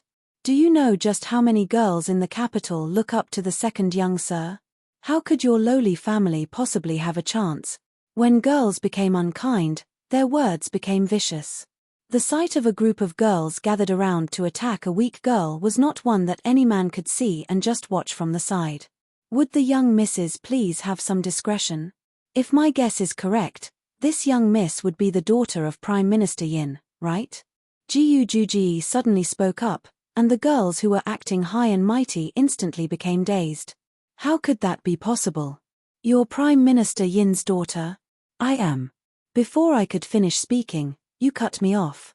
Yin Jiaro miserably pursed her lips. Thinking about it, she had a weak disposition. Standing there and listening to them speak to her like that, she would not know how to respond. It was fortunate that Jiu Juji was present. The girls looked at each other. After verifying Yin Jiao's identity, their faces turned a multitude of colors, which was really quite a sight to see. So you were young Miss Yin. I'm truly sorry. We've never met you before. The girl at the front had an awkward expression. The one who had said that Yin Jiaro was lacking in self-respect was her. Yin Jiaro said, "I was born with a frail body. Father very rarely let me go out, thus you would not recognize me. I, however, recognize you. During the Mid-Autumn Festival's imperial banquet, were you not sitting behind the fifth captain's madam?" She looked at the girl, and she really was the young miss of the fifth captain's family. "Yes. I am from the fifth captain's family. I truly am sorry, young Miss Yin. We didn't do it on purpose." If they knew earlier that she was Prime Minister Yin's darling daughter, who would dare to brazenly try to provoke her? Just as Yin Jiaro was about to say something, Jiu Juji cut her off with a smile. His charming eyes and smile were intoxicating. "Young Miss Yin, how about we let this matter go for my sake? The young misses did not do it on purpose. You rarely go out, and it would be good to have a few more friends in the future." That's right. Young Miss Yin, we can be friends." Not only had those girls found a way out of their predicament, but they would also be able to become friends with Yin Jiao. They were all very happy. Yin Jiao glanced at Jiu Juji and bit her lip before smiling at the girls. This could be considered an agreement. After those girls left, she quietly complained to Jiu Juji, "I was bullied, and I would have accepted if you had spoken up to help me, but you helped the people who bullied me and made it so that I can't even pursue this matter." Her tender voice had a plaintive tone, but it would be more accurate to describe it as a flirtatious grumbling. Jiu Juji suddenly became spirited. "It would be easy for you to fault them, and they can't afford to offend the Prime Minister's manner. It's just that you very rarely go out, so this would make you have even fewer friends. I mediated the situation for you like a good person, so will you not accept it?" Yin Jiao looked up, and her eyes met with his charming eyes. Her heart instantly became frantic. She wanted to avert her gaze, but she had been caught in a vortex and could not move. Suddenly, someone rushed over. "Second young sir, Western Kuan's seventh prince broke into the study and was caught on the spot by Lord Marquis. Tien." Title is a line in a poem by Lin Bu from the Northern Song dynasty titled Little Plum Blossoms in a Mountain Garden. Go to the Prime Minister's Manor, Part 4. When the two returned to the front hall, the birthday banquet was already winding down. From time to time, they could hear the guests discuss Kuan Wushong. Yin Shuo had come crawling out of some unknown place. Seeing Yin Jiao, he walked over to them. "Jiao, where did you go? Brother has been looking for you for a long time." His eyes went between Yin Jiao and Jiu Juji with a look of suspicion, suspecting that he had won over his younger sister. Jiu Juji did not make a sound and took a step back to the side. Jiu Shubai had just returned from lecturing the special envoy from Western Kuan and happened to see them. "Young Sir Yin. Eldest young sir." The two looked at each other, and the atmosphere became a little awkward. "Where did young Sir Yin go earlier? I had the servants search for you all through the manor, but they could not find you." "Oh, I noticed the green bamboo forest and went in for a short walk. The bamboo forest could not be said to be large or small. If someone aimlessly went in, they would not be easy to find. Jiyu Shubai stared at his eyes but did not notice any disturbance and slowly averted his gaze. The matter regarding Western Kuan's prince is no small matter. We won't stay and cause a disruption. Jiao, let's go home.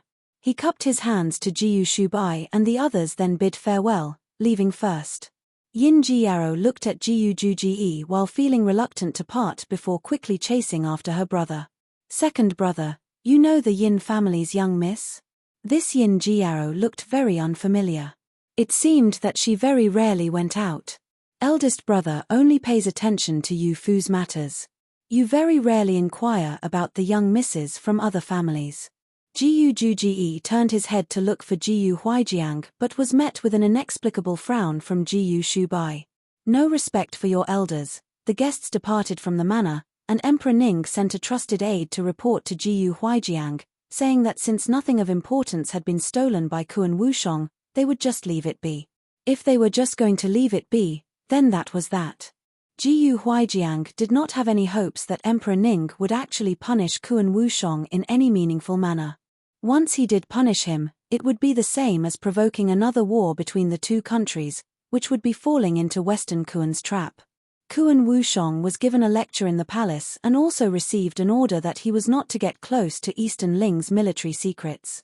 Only then did he unhappily leave the imperial palace. This was not because he had been caught.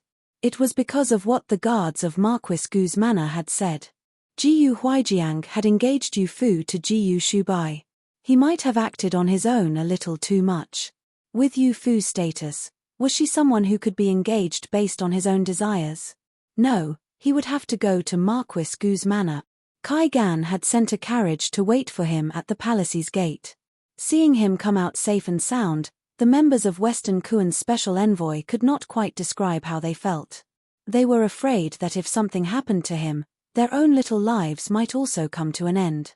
They were also worried that if nothing happened to him, they would be unable to complete the mission entrusted to them by Emperor Kuan. What sort of looks are these that you guys have? Having his arms and legs stared at by others in order to try and find some injuries, Kuan Wushong felt his hairs stand on end. You guys can go back to the post house. This prince has something to do and must go out. Seventh prince, where are you going? Where was he going to mess around at such a critical moment? Was he worried that Eastern Ling's people did not know that he had come to steal military secrets? No, he could not go to Marquis Gu's manor right now. To the Prime Minister's manor. Seventh prince, please sit wherever. My study does not have any military secrets, so there's no fear of losing anything. Kuan Wushong looked up and shot him a glare. This Yin Shuo had white skin, yet his mouth was really foul. He said all of the things that he did not want to hear. Thank you, young Sir Yin, for not exposing me. Unfortunately, this prince was caught by Lord Marquis Jiyu on the scene. You wanting to threaten me with this is already pointless. When he saw Yin Shuo through the crack in the window, Kuan Wushong thought of the word exploitation. In this world, there were no benefits that came for free. Yin Shuo not exposing him on the spot was definitely because he had a request to make of him. He had accepted this kindness, but knew that when he turned around, Jiyu Huijiang and the others would be standing outside the door. Yin Shuo picked up his cup of tea with a smile but did not drink. Holding it in front of himself, he swirled it around and took in the fragrance of the tea. You being caught there is your own matter. Me not exposing you is something that you owe me for. How can you mix them together? Kuan Wushong, then let's see what sort of medicine he was peddling in his gourd. Why not? Go on, what do you want? Could it be that you want Western Kuan's military situation? Western Kuan's military situation, I fear that with 7th Prince being away in the mountains for so long, you would not have such information. Moreover, our Prime Minister's manor is not concerned with military affairs, and the one who wants the military situation is not me. Yin Shuo lowered his teacup. The corners of his lips seemed to be dyed with the fragrance of the tea. I just want to ask 7th Prince about something. You have known Yu Fu for many years. What exactly is her identity? His frivolous smile suddenly disappeared. Kuan Wushong stared at him. Why do you want to know about Yu Fu? Based on his experience from Immortal's Valley, he could basically determine that Yin Shuo had bad intentions for Yu Fu. Marquis Gu's manor and our Prime Minister's manor have never gotten along. Yu Fu is not one of Lord Marquis Gu's children, yet her status is quite different. Even His Majesty likes her very much. Now, she will become the heir to the Marquis Manor's wife. For such an important position, how can I feel at ease without knowing her true identity? What heir's wife? Not even the old man, our master, has agreed. Who would dare to say that Yu Fu is the heir's wife? His tone instantly turned cold. Yin Shuo's pupils contracted and suddenly realized something. I misspoke. Kuan Wushong did not seem to accept this olive branch and suddenly stood up. I cannot possibly tell you Yu Fu's identity. Change your condition. Once you've made up your mind, send someone to the post house to tell me. Farewell. He finished speaking and strode out of the study, leaving the bead curtain to noisily clatter about. After exiting the gates to the Prime Minister's manor, he tapped himself on the head. Damn, I clearly planned to try and get close to Yin Shuo, so how could I lose my calm?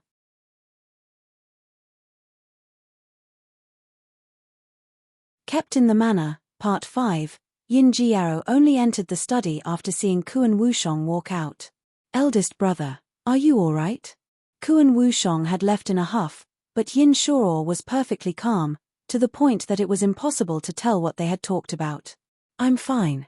His attitude was within my expectations. Kuan Wushong was unwilling to reveal Yu Fu's identity. This action alone made it clear that there was some sort of problem. Her identity would not be accepted by the people of Eastern Ling. For the sake of protecting her, Kuan Wushong refused to reveal her true identity.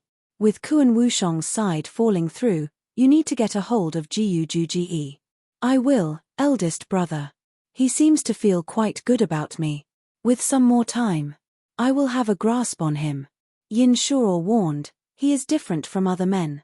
You absolutely must not allow the play to become reality.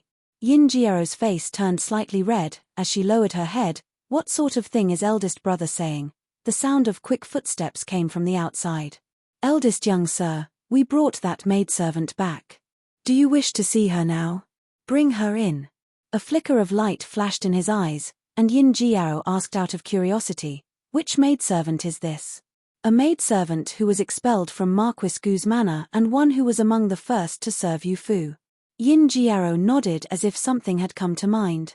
Just when she was about to pick up a cup of tea, she suddenly saw Yin Shuo's gaze land on her hand. That gaze clearly said for her to leave. She hastily pulled her hand back. Then I won't be disturbing eldest brother's questioning. After she finished speaking, she stood up and meandered out of the room. Not long later, a servant brought in a maidservant. She was dressed like she was from the countryside and looked very plain. Looking carefully, the earrings that hung from her ears were in a style popular in the capital. Sure enough, she was someone who had stayed in Marquis Gu's manor. Your name is Yarrow Hong? Based on the information gathered by his informants, the maidservant who had been expelled from Marquis Gu's manor was called Yarrow Hong. This servant's name is Qi Ting. I am the granddaughter of the head steward of Marquis Gu's manor. The name Yarrow Hong was given to me later. Her eyes were resolute and filled with resentment. Yin Shuo came up with an idea and gestured for her to step forward. Qi Ting nervously took a couple of steps forward, and Yin Shuo faintly smiled. The head steward of Marquis Gu's manor? I know him.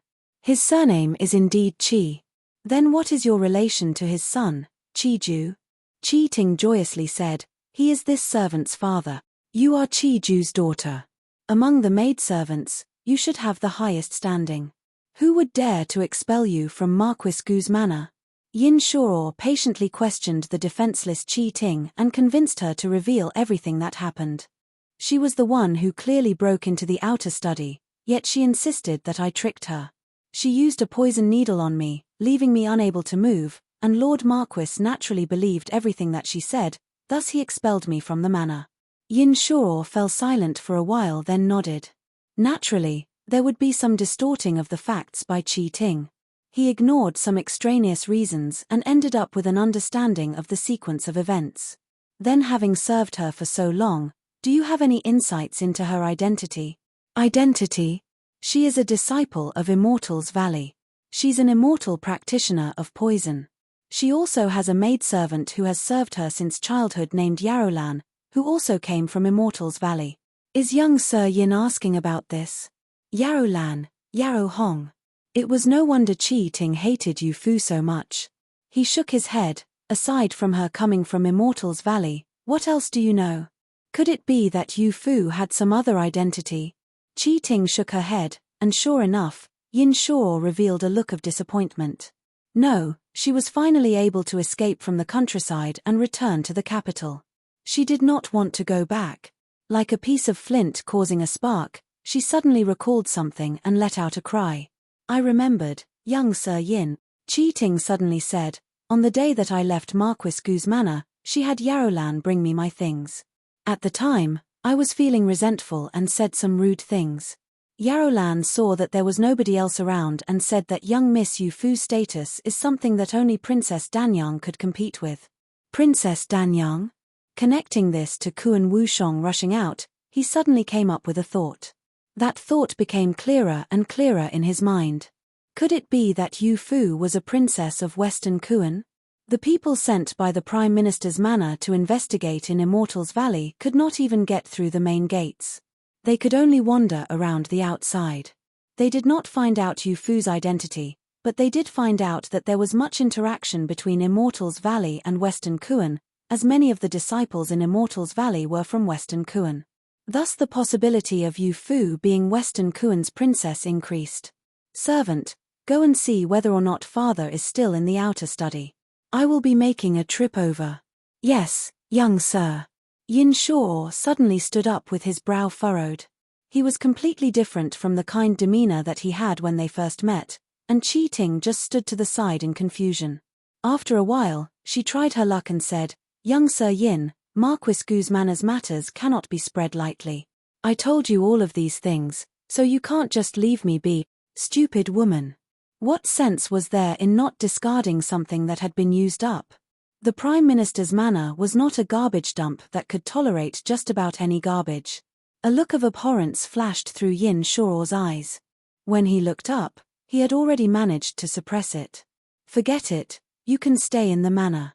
You must not go out, and it's even important that you don't meet with people from Marquis Gu's manor. After all, she was Qi Yin's granddaughter. Keeping her might have some benefits. Many thanks, young Sir Yin. Many thanks, young Sir Yin. Qi Ting could not give thanks enough. She looked at Yin Shuo as if he was her last hope. She was beyond joyous. In Emperor Kuan's imperial harem, there are in excess of 30 concubines with named titles, and there are in excess of 10 princes on the genealogical record. As for princesses, there are even more. Yin Shuo sat at the desk with a tall mountain of books and scrolls. Upon careful examination, they were all records on Western Kuan's national situation. He wrote down the names of the concubines of each palace and the names of the princes that they gave birth to, matching them to each other one by one. Regardless of which country, none of them had any habit of revealing detailed accounts of their princesses to the outside world for fear of costing the girls their image. The people of Northern Li did not seem to care about this, as their princesses and princes were raised in the same way, but Northern Li's imperial family kept very few records. Those on the outside knew very little. Yin Shuo furrowed his brow. The more he wrote, the more messy things became. All right, you won't be able to find out Yu Fu's identity relying on this alone. Yin Yang brought out an official report from a bookshelf, and Yin Shuo raised his head to take a look. He then immediately knew that it was a report written to Emperor Ning by one of the officials in court. Yin Yang had made a habit of collecting these reports so that he could look through them at any time. Yin Shuo's conjecture regarding Yu Fu caused him to recall something. Take a look, this is a report that Jiyu Huijiang submitted to His Majesty a couple of months ago. In it, he mentions that Western Kuan employed some underhanded tactics for the sake of attacking Eastern Ling. They even made use of poison. He suggested to His Majesty that we also learn from Western Kuan and send learned children to Immortals Valley to learn about medicine and poisons. Sun remembers that. His Majesty accepted Marquis Gu's suggestions, but there were quite a few high-ranking officials unwilling to have their children suffer this hardship. Truly carrying it out has been sluggish. Yin Yang mockingly smiled. At that time, Father felt that something was off. Today, I've come to a realization after putting that together with what you said. If Yu Fu is a princess from Western Kuan, it's extremely likely that Emperor Kuan has given her over as a hostage to have him continue his work for Western Kuan. There's also that Kuan Wushong. Who knows if Jiyu Huijiang tying him up and sending him before His Majesty isn't just some ruse that was planned beforehand? Yin Shuo paused for a moment and thought back to his glimpse through the crack in the window of the study. If it was a ruse, this play was a little too realistic. If it was not, Yu Fu's identity would truly be too hard to explain. Princess Danyang was Eastern Ling's princess born of the Empress, which made her the top-ranking princess. To be able to compare with her, who else could she be aside from a princess of Western Kuan? Father, is there a chance that the maidservant remembered incorrectly? Or perhaps, it was just something that Yu Fu's maidservant deliberately said while angry to provoke her. Giving a dignified princess of Western Kuan to Marquis Jiyu to act as his adopted daughter, that's a little too exaggerated for effect. If she isn't a princess from Western Kuan, why does Jiyu Huijiang dote on her so much? Also, why does Kuan Wushong do so much to protect her? She is so young, so how else could she have become so skilled at the zither? Thinking then to her actions during the imperial banquet, she appeared magnanimous and dignified. She was unlike a normal young miss from a noble household.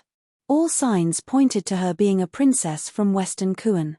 Yin Shuo pursed his lips, then took another look at the family relations of Western Kuan's imperial family to try and find where Yu Fu might fit in. Western Kuan had over 20 princesses, but there was never any indication of one being sent to Immortals Valley, nor were there any signs of one missing from the imperial palace. She was 12 years old this year. Of course, it was also possible that she was 11 or 13. One who was previously 11 to 13, which one of Emperor Kuan's concubines could have given birth to her? Or perhaps, which palace maid or something? Shuora, send all of the people that were dispatched to Immortals Valley to Western Kuan. As long as we can confirm that Yu Fu is a princess from Western Kuan, Jiyu Huijiang will be completely unable to provide an explanation. Emperor Ning was already uncomfortable with Kuan Wushong simply going to visit Marquis Gu's manor. What more could happen if he found out that he had taken in and adopted a princess from Western Kuan? Yin Yang was in a great mood and patted him on the shoulder. You keep investigating here. In the future, you can enter the study freely. There's no need to ask Father anymore. Remember, you must quickly find out Yu Fu's identity. After saying this, he stopped paying attention to Yin Shuo's expression and directly exited the study. Yin Shuo respectfully bowed in a salute and only stood up straight when he could no longer hear Yin Yang's footsteps. Kuan Wushong openly entered the study in Marquis Gu's manor, yet His Majesty still did nothing to him. It seems that he has firmly decided to not engage in battle with Western Kuan. Even if you really are a princess from Western Kuan, His Majesty would not truly do anything. He muttered to himself and sat back down at the desk. Picking up his brush once more, he continued to make calculations on the paper. Western Kuan's Empress. The Crown Prince's birth mother, with her status as the country's mother, if she secretly gave birth to a princess, it definitely would not remain hidden. Dipping his brush in ink, he crossed out the words Empress Kuan. Continuing down, Beauty Zheng. Kuan Wushong's birth mother. No matter how one looked, he and Yu Fu did not look like siblings born from the same mother. Siblings born from the same parents would always have some similarities, no matter how different they looked. Kuan Wushong's sharp and handsome features were distinctive. Standing tall and mightily, he had the unruliness and might found in men from Western Kuan. Yu Fu's beauty was not like a firework that stood out among people.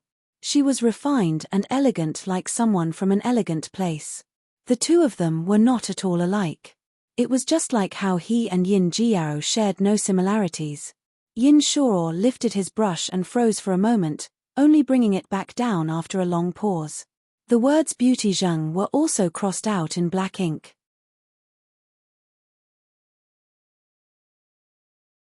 Yu Fu had both of her hands stuck inside a pouch made of snow-white fox fur and had an extra purple cloak draped around her, as she stood on a stool in the corridor. Even with the sky getting darker and darker, her eldest brother still had not come. "Young miss, it's getting windy outside. How about young miss goes inside to wait?" Yarrow Lan came outside to give her a different hand warmer. The coal inside the previous one was almost burned out, yet Yu Fu continued to hold onto it without realizing it. "I will wait a little longer. Who knows, eldest brother might come in a moment." He had told her to wait for his return. Standing in the hall, she would be able to see his return just a moment sooner. If she waited inside the room, she would just feel more anxious. It will start snowing soon. Did young miss not notice the sky getting darker and darker? Yarrow Lan pointed toward the sky where a number of grey clouds were bearing down. It looked rather dirty. Just as she said this, white snowflakes began to flutter down. Yu Fu leaped with joy. This is the year's first snow. The first snow of the year came on the head general's birthday. This is a good omen. She pulled her hands out of the pouch and brought them together, silently reciting a prayer. It was to pray for the head general's good health and that he would be able to return from every battle in triumph. "It's snowing. Is young miss still outside?" Lian Bai's voice came from inside the room. Fearing that she would come out to hurry her inside, she picked up her pouch and ran away. "Yarrow Lan, tell Lian Bai and the others that I will go out for a bit then immediately come back. Young miss, wait for me to go with you." Yarrow Lan wanted to follow her but was worried that Lian Bai and the others would get worried if they could not find them. She hesitated for a moment but still went back inside to tell Lian Bai. She then lifted the curtain and went back out, but where was there any sign of Yu Fu? A flurry of snow had quickly covered the entirety of Marquis Gu's manor, turning it into a sea of white. Yu Fu had gone out in a hurry and did not change into sheepskin boots to deal with the snow. Her feet were currently freezing, and she could only stomp her feet to try and regain some feeling in them. At this time, eldest brother would either be in the front hall or in the study. She thought for a moment then headed in the direction of the front hall.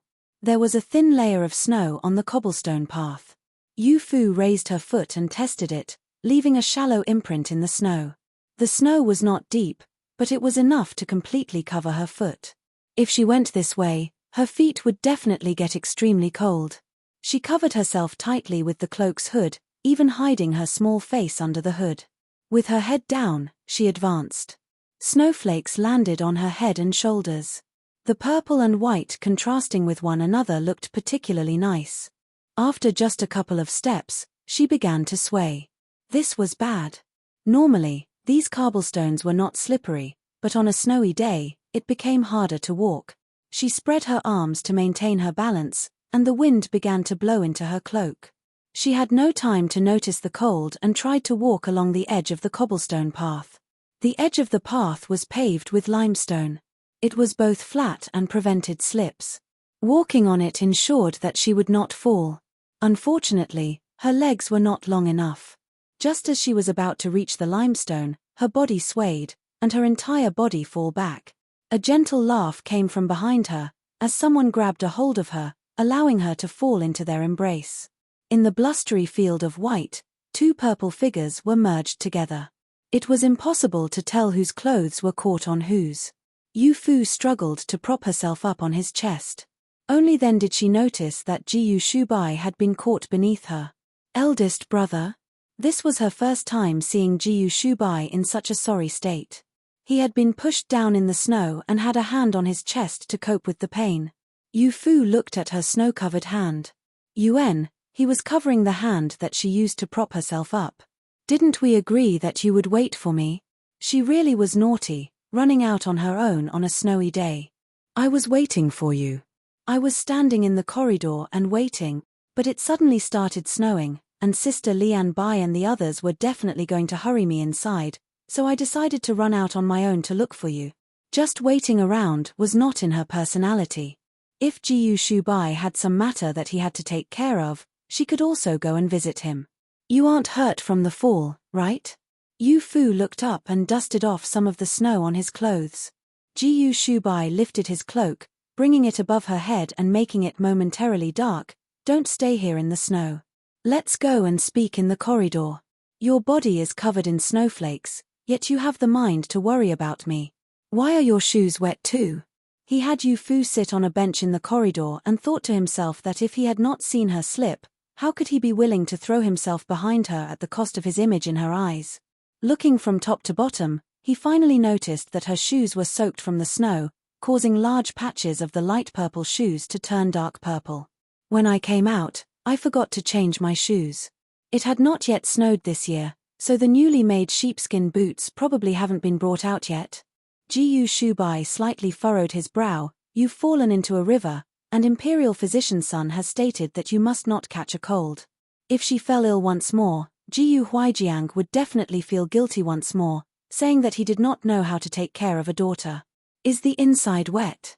Yu Fu wiggled her toes and felt around a bit. It seems that it's a bit wet. These cloth shoes were indeed pretty, but it was just a little too thin. Both snow and water had seeped in. Jiyu Shubai reached out to remove the shoes. With a few moves, the wet shoes and socks had all been removed, and her feet had been stuffed into his cloak. I'll bring you back first to get changed into a dry set of clothes. Picking her up horizontally, the tiny person fully fit under his large cloak and looked up at him foolishly. Meeting up with them were Lian Bai and the others. They had come out to look for them under their umbrellas. Upon seeing this sight, they could not help but freeze in their tracks. Your young Miss shoes and socks are in the back corridor. Jiyu Shubai gestured with his chin and hastily headed toward the western wing.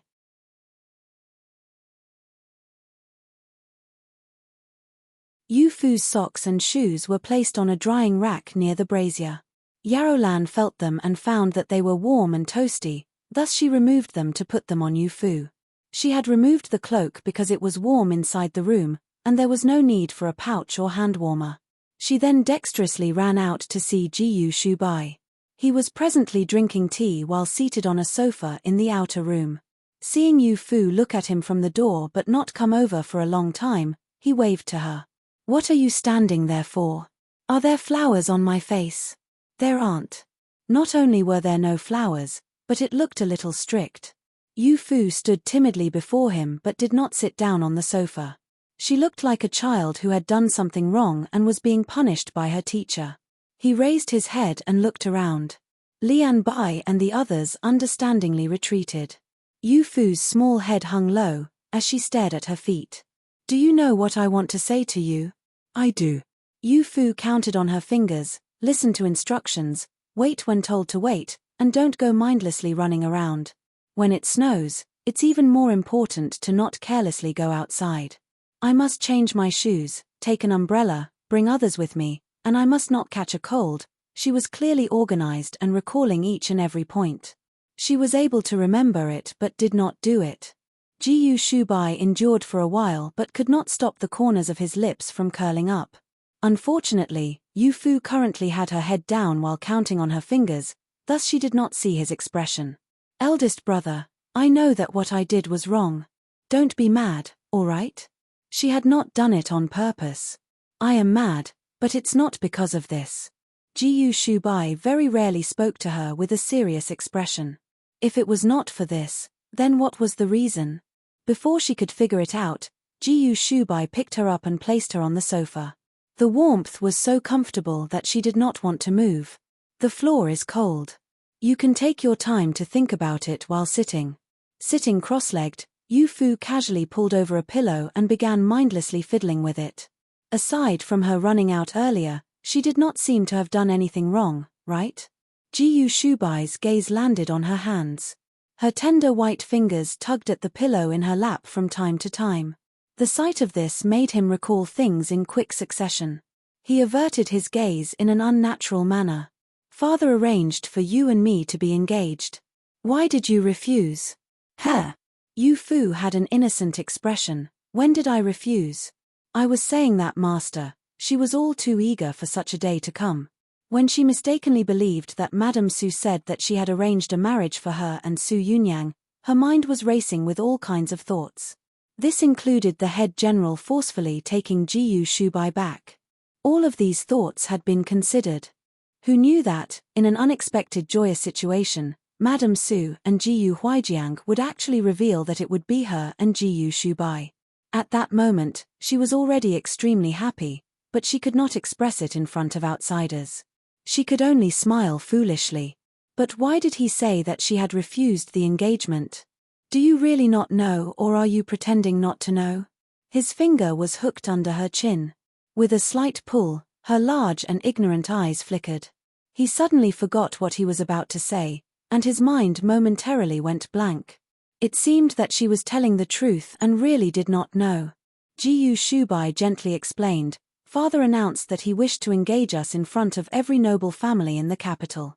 If you did not refuse, you and I could have exchanged keepsakes on the spot." With father and auntie taking responsibility for the decision, and the guests acting as witnesses, this matter would have been set. But when father asked if you wanted to or not, you said that the deity of medicine had not yet agreed. Our Eastern Ling is a country of etiquette. With you mentioning the deity of medicine, father could only express that take responsibility as my father and could not take responsibility for you. So it was like this. Yu Fu wanted to cry but had no tears.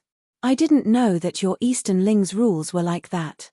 Then let me quickly write a letter to master to have him quickly agree to our engagement. Won't it be considered set just like that? Once these words came out, she quickly covered her mouth. Jiyu Shubai was smiling a little too brightly. She realized a little too late, but what sort of things had she just said?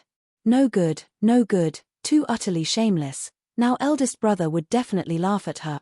When she spoke in front of outsiders, she always had a sense of decorum, but for some reason, she would always make mistakes when speaking to Jiyu Shubai.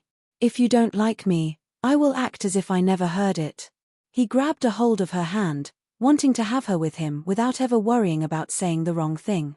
As long as he confirmed her feelings, nothing else mattered. Yu Fu quietly said, although it hasn't been confirmed, eldest brother can't like anyone else. Especially Princess Danyang, you can't like her. She was very certain that as long as Jiyu Shubai showed even the faintest interest in Princess Danyang, he would never be able to get away. This was because Princess Danyang also really liked him. Jiyu Shubai was taken aback, but his smile could not be concealed. This matter. It seems that I should be the one to worry, right? At his side, there would be one Princess Danyang, at most. As for Yu Fu's side, just in this manner alone, there were dangers lurking all over. It did not allow for even the slightest bit of relaxation. Who is eldest brother worried about? Yu Fu looked puzzled. It was likely because there were too many people at her side who treated her well, thus she still could not tell for certain who liked her like a little sister and who had special feelings for her.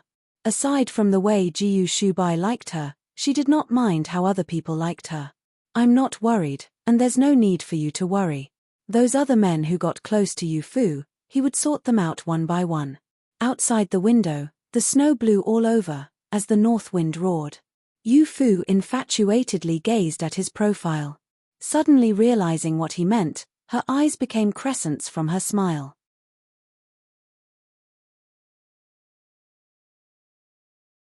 The heavy snow continued for 2 days, and the entirety of Marquis Gu's manor was completely blanketed in a layer of snow.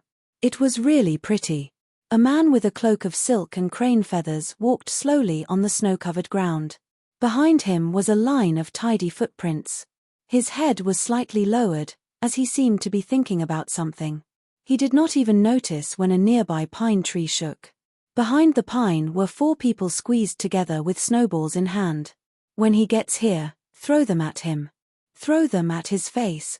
Jiyu Yi directed everyone with the air of a general. 6th brother, this isn't good, right? There are 4 of us. 4 snowballs thrown at a single person's face would definitely make his face really cold. Especially. Yu Fu glanced at the snowball in Jiyu Yi's hands. It had been firmly packed and was even a little larger than her head. Would this really not cause a nosebleed? Jiyu Xiong was full of youthful vigor, and the snowball in his hands was also not small. Su Yunyang's could be considered the smallest, but it was also the size of her palm. Yu Fu thought for a moment and picked up a handful of snow from the ground. She would just do this and make do. Su Yunyang said with disdain, Yu Fu, that's much too little. It will scatter upon throwing it out. It's too lacking in spirit. Saying this, she hefted the snowball in her hand, then compared it to the ones that Jiyu Xiong and Jiyu Yi had. Feeling that it was a little lacking, she added a bit more snow. Yu Fu said, this isn't good, right? That's fourth brother. Jiyu Wenqing, among all of the brothers, was the one who treated his younger brothers and sisters the kindest. It's because it's fourth brother that we can do this. Would you dare to try this on third brother? Jiyu Xiong drew his finger across his neck. He would definitely use his sword to cleave you in two. We would not. Cleaving Yu Fu in half was a little unlikely, but he and Jiyu Yi would definitely be unable to escape. There are also eldest brother and second brother.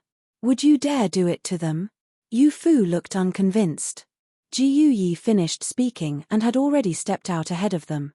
Whoosh! Two large balls of snow flew at Jiyu Wenqing's face, and he quickly turned around. Smack! The two large snowballs that had been carefully packed were bitterly swatted to the ground. Swish! A smaller snowball flew at his face, but it fell to the ground halfway. Smack! Jiyu Wenqing was unscathed. Just as he was about to speak, Yu Fu hopped out from behind the tree and threw the handful of snow in his face. His face had suddenly come into contact with something cold and momentarily froze. Ha ha ha. The remaining three also came out from behind the tree, laughing so hard that they were almost curled up. The snowballs that they had spent a good amount of time packing had completely failed to reach Jiyu Wenqing, but who knew that Yu Fu's snow attack would succeed? Yu Fu embarrassedly said, fourth brother, I didn't do it on purpose. Who knew that he would dodge 3 mountains but fall into a small gutter? Jiyu Wenqing turned his head and looked at the 3 who were curled up on the ground, who felt their hairs stand on end. You 2 little brats, do you want me to die? A snowball larger than his head, this truly was something that only the 2 of them could think of. Hehe, fourth brother, we had faith in your martial arts and knew that you would be able to avoid it.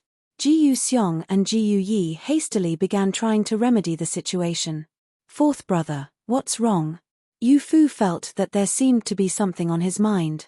When he had walked over from the distance, she really would not have been able to tell that it was Jiyu Wenqing if not for his cloak. A son of the Jiyu family who usually kept his head held high now looked a little dispirited. With her saying it, everyone else began to take notice. Fourth brother, what happened? Tell us, and we can help you come up with some ideas. Jiyu Wenqing awkwardly glanced at Jiyu Yi before looking at Su Yunyang. This matter really was not easy to say. But it also could not remain unsaid. You guys, quickly come up with some ideas. Auntie and father said that they wanted to engage Su Yunyang to me. Aren't they just randomly playing at matchmaker? PFT. Su Yunyang looked like she really wanted to cough up blood. She really was not Madame Su's daughter. Jiyu Yi paused for a moment, and Jiyu Xiong prodded him with his elbow. Say something. To have engaged her to Jiyu Wenqing, Madame Su really must not know about Su Yunyang and Jiyu Yi. This matter should have Jiyu Yi personally make an appearance to say something. Jiyu Huijiang had already said that he wanted to have them marry the girls that they liked. He would not necessarily accept Madame Su's proposal. Jiyu Yi was a little dazed. He had never experienced such a situation before. Su Yunyang watched him and bit her lower lip. She bit so hard that it left a mark. Jiyu Wenqing and Yu Fu were also looking at him. Jiyu Yi was being watched by everyone, which made him more nervous. What are you all looking at me for? How is this related to me? Su Yunyang's complexion instantly turned pale. What are you saying? Jiyu Xiong gritted his teeth while whispering to him, how is this not related to you? If Yunyang really gets married to fourth brother, will you not feel sad? Don't say it. Su Yunyang was on the verge of tears. Shooting a fierce look at Jiyu Yi, she turned and ran off. Sister Su. Yu Fu quickly pushed Jiyu Yi, sixth brother, quickly after her. The words questioning how it was related to him made even Yu Fu feel some heartache, much less Su Yunyang. Jiyu Yi stood in place and did not move but gloomily lowered his head. You bastard sickly sprout, it's unrelated to you. Even if I died, it would not matter to you. Su Yunyang ran in the snow. Staggering along, she finally dropped to her butt and began to wail.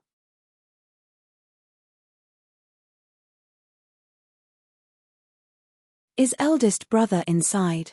Yu Fu had gone to Jiyu Shubai's courtyard to look for him.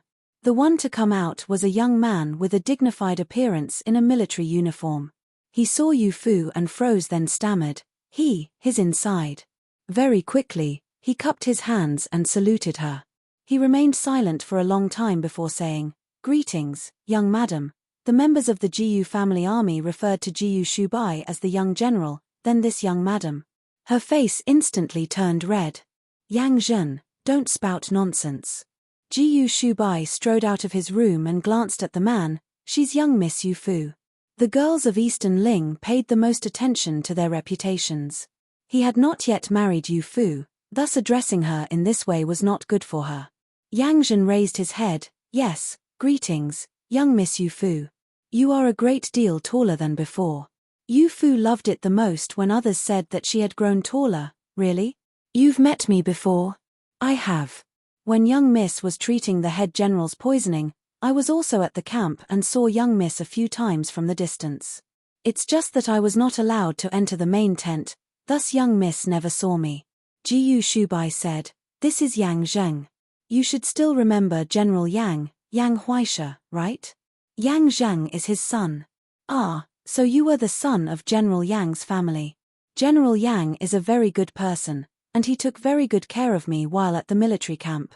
Yang Zheng smiled without reservation, as he should. Everyone is family. The Jiyu family's army was a family. Yu Fu looked up. "Since we are all family, don't go calling me young miss. It's fine to call me by name." "Yang Zheng, your name sounds quite good." Jiyu Shubai mindlessly glanced at her. Yang Zheng noticed a difference in the look in his eyes and instantly put on a serious expression. "This officer does not dare. Young miss must have come looking for the young general for something, right? This officer will be departing first." After saying this, he cupped his hands, turned, and left. Jiyu Shubai stepped forward, placed a hand on his shoulder, and spoke in a voice that Yu Fu could not hear. "I know how you guys have been calling Yu Fu. If I hear anything like young madam again, don't blame me for not holding back." His voice sounded quite gentle, but it made people's hair stand on end. True dignity never relied on fierce fighting. This is something taught to the members of the Jiyu family. Yang Zheng subconsciously straightened his back upon hearing this and solemnly said, "Yes." It seemed that the path from young miss to young madam was still quite long. "For you to come running over in such a hurry, what happened?" Jiyu Shubai turned around to look for Yu Fu, and only then did Yu Fu remember her original reason for coming over. "Oh right, the head general wants to engage Sister Su to fourth brother. Did you know about this?" "I've heard about it." He nodded. "What's wrong?" "But Sister Su doesn't like fourth brother, and fourth brother doesn't like Sister Su. The one that she likes is sixth brother, and sixth brother also likes Sister Su, yet he's always awkward and keeps saying things that make her sad." Thinking to every time that Jiyu Xiong had teased Su Yunyang, Jiyu Shubai seemed to have a rough idea of what was happening. He is only 16 years old and is still just a child. When it comes to feelings of love, it's inevitable that he will be a bit slow. When it comes to this sort of thing, girls will understand a little earlier. Yunyang is only 15 and has been handling this far more maturely than Jiyu Yi. So it was like this. With something on her mind, Yu Fu said, "Then when eldest brother was 16, were you also like sixth brother?" It was fortunate that she had met a 20-year-old Jiyu Shubai. If he had been like Jiyu Yi and did not understand anything, would she be even more heartbroken than Su Yunyang? "I was not." Jiyu Shubai's expression remained calm. "I'm not a fool." Yu Fu was stunned. "You want me to think of a way to have Jiyu Yi know what he truly feels and have him go to father to ask for Yunyang, isn't that right?" "Right. Does eldest brother have some ideas?" "Fourth brother and fifth brother have been trying to convince him for some time, but they haven't been able to make any progress. I was responsible for trying to comfort Sister Su, but Jiyu Shubai shook his head with a smile. "Your fourth brother and fifth brother are both still children who have not fully matured. How could they possibly convince Jiyu Yi?" You are even. You and I have no misunderstandings. That Yunyang isn't jealous of you right now is already pretty good. How could she possibly be willing to hear you out? A group of children was doing childish things. He patted Yufu's head. It's fortunate that you are smart and knew to come to find eldest brother. In the future, no matter what sort of difficulties arise, you must come and find me first. Do you understand? Yufu cheerfully replied, I understand. Let's quickly go and find sixth brother. Jiyu Shubai entered the room with Jiyu Yi, while the others waited outside and worried. We counseled Jiyu Yi for such a long time, yet it was pointless. I hope that eldest brother is able to move him. Eldest brother has experience. He will definitely find it easier to advise him than those of us who are without experience. Yu Fu's ears suddenly perked up and looked over at Jiyu Wenqing and Jiyu Xiong. What experience does eldest brother have? With her look of great concern, she had a bit of the flair of a proper madam. Jiyu Xiong froze. He has the experience of liking a girl. Could it be that you don't know? The girl that Jiyu Shubai liked, was it not just her? Yu Fu's face turned a little red. Oh. The two of them exchanged a smile and thought to themselves that this was what little Yu Fu looked like when jealous. Eldest brother, I've understood. With a bang, the door was pushed open, and Jiyu Yi ran out through the door. Put on a cloak. The voice from inside the room was very calm. Immediately following this, a cloak flew straight at Jiyu Yi. He caught it and ran off without having a chance to put it on. The three watched him run off in confusion and could only look at Jiyu Shubai in search of an answer. Inside the room, he sat next to the tea table. With a cup of fragrant tea in his hand, the corners of his lips were curled up in a slight smile, and he looked very natural. You're tuning in to the Dreamy Chapters YouTube channel. We're so grateful for your support, and don't forget to subscribe to join us on this incredible journey through captivating stories. Your generosity through donations truly makes a world of difference, as it's the primary source of revenue that allows me to expand and enhance this channel for you. Thank you from the bottom of my heart for being a part of this adventure.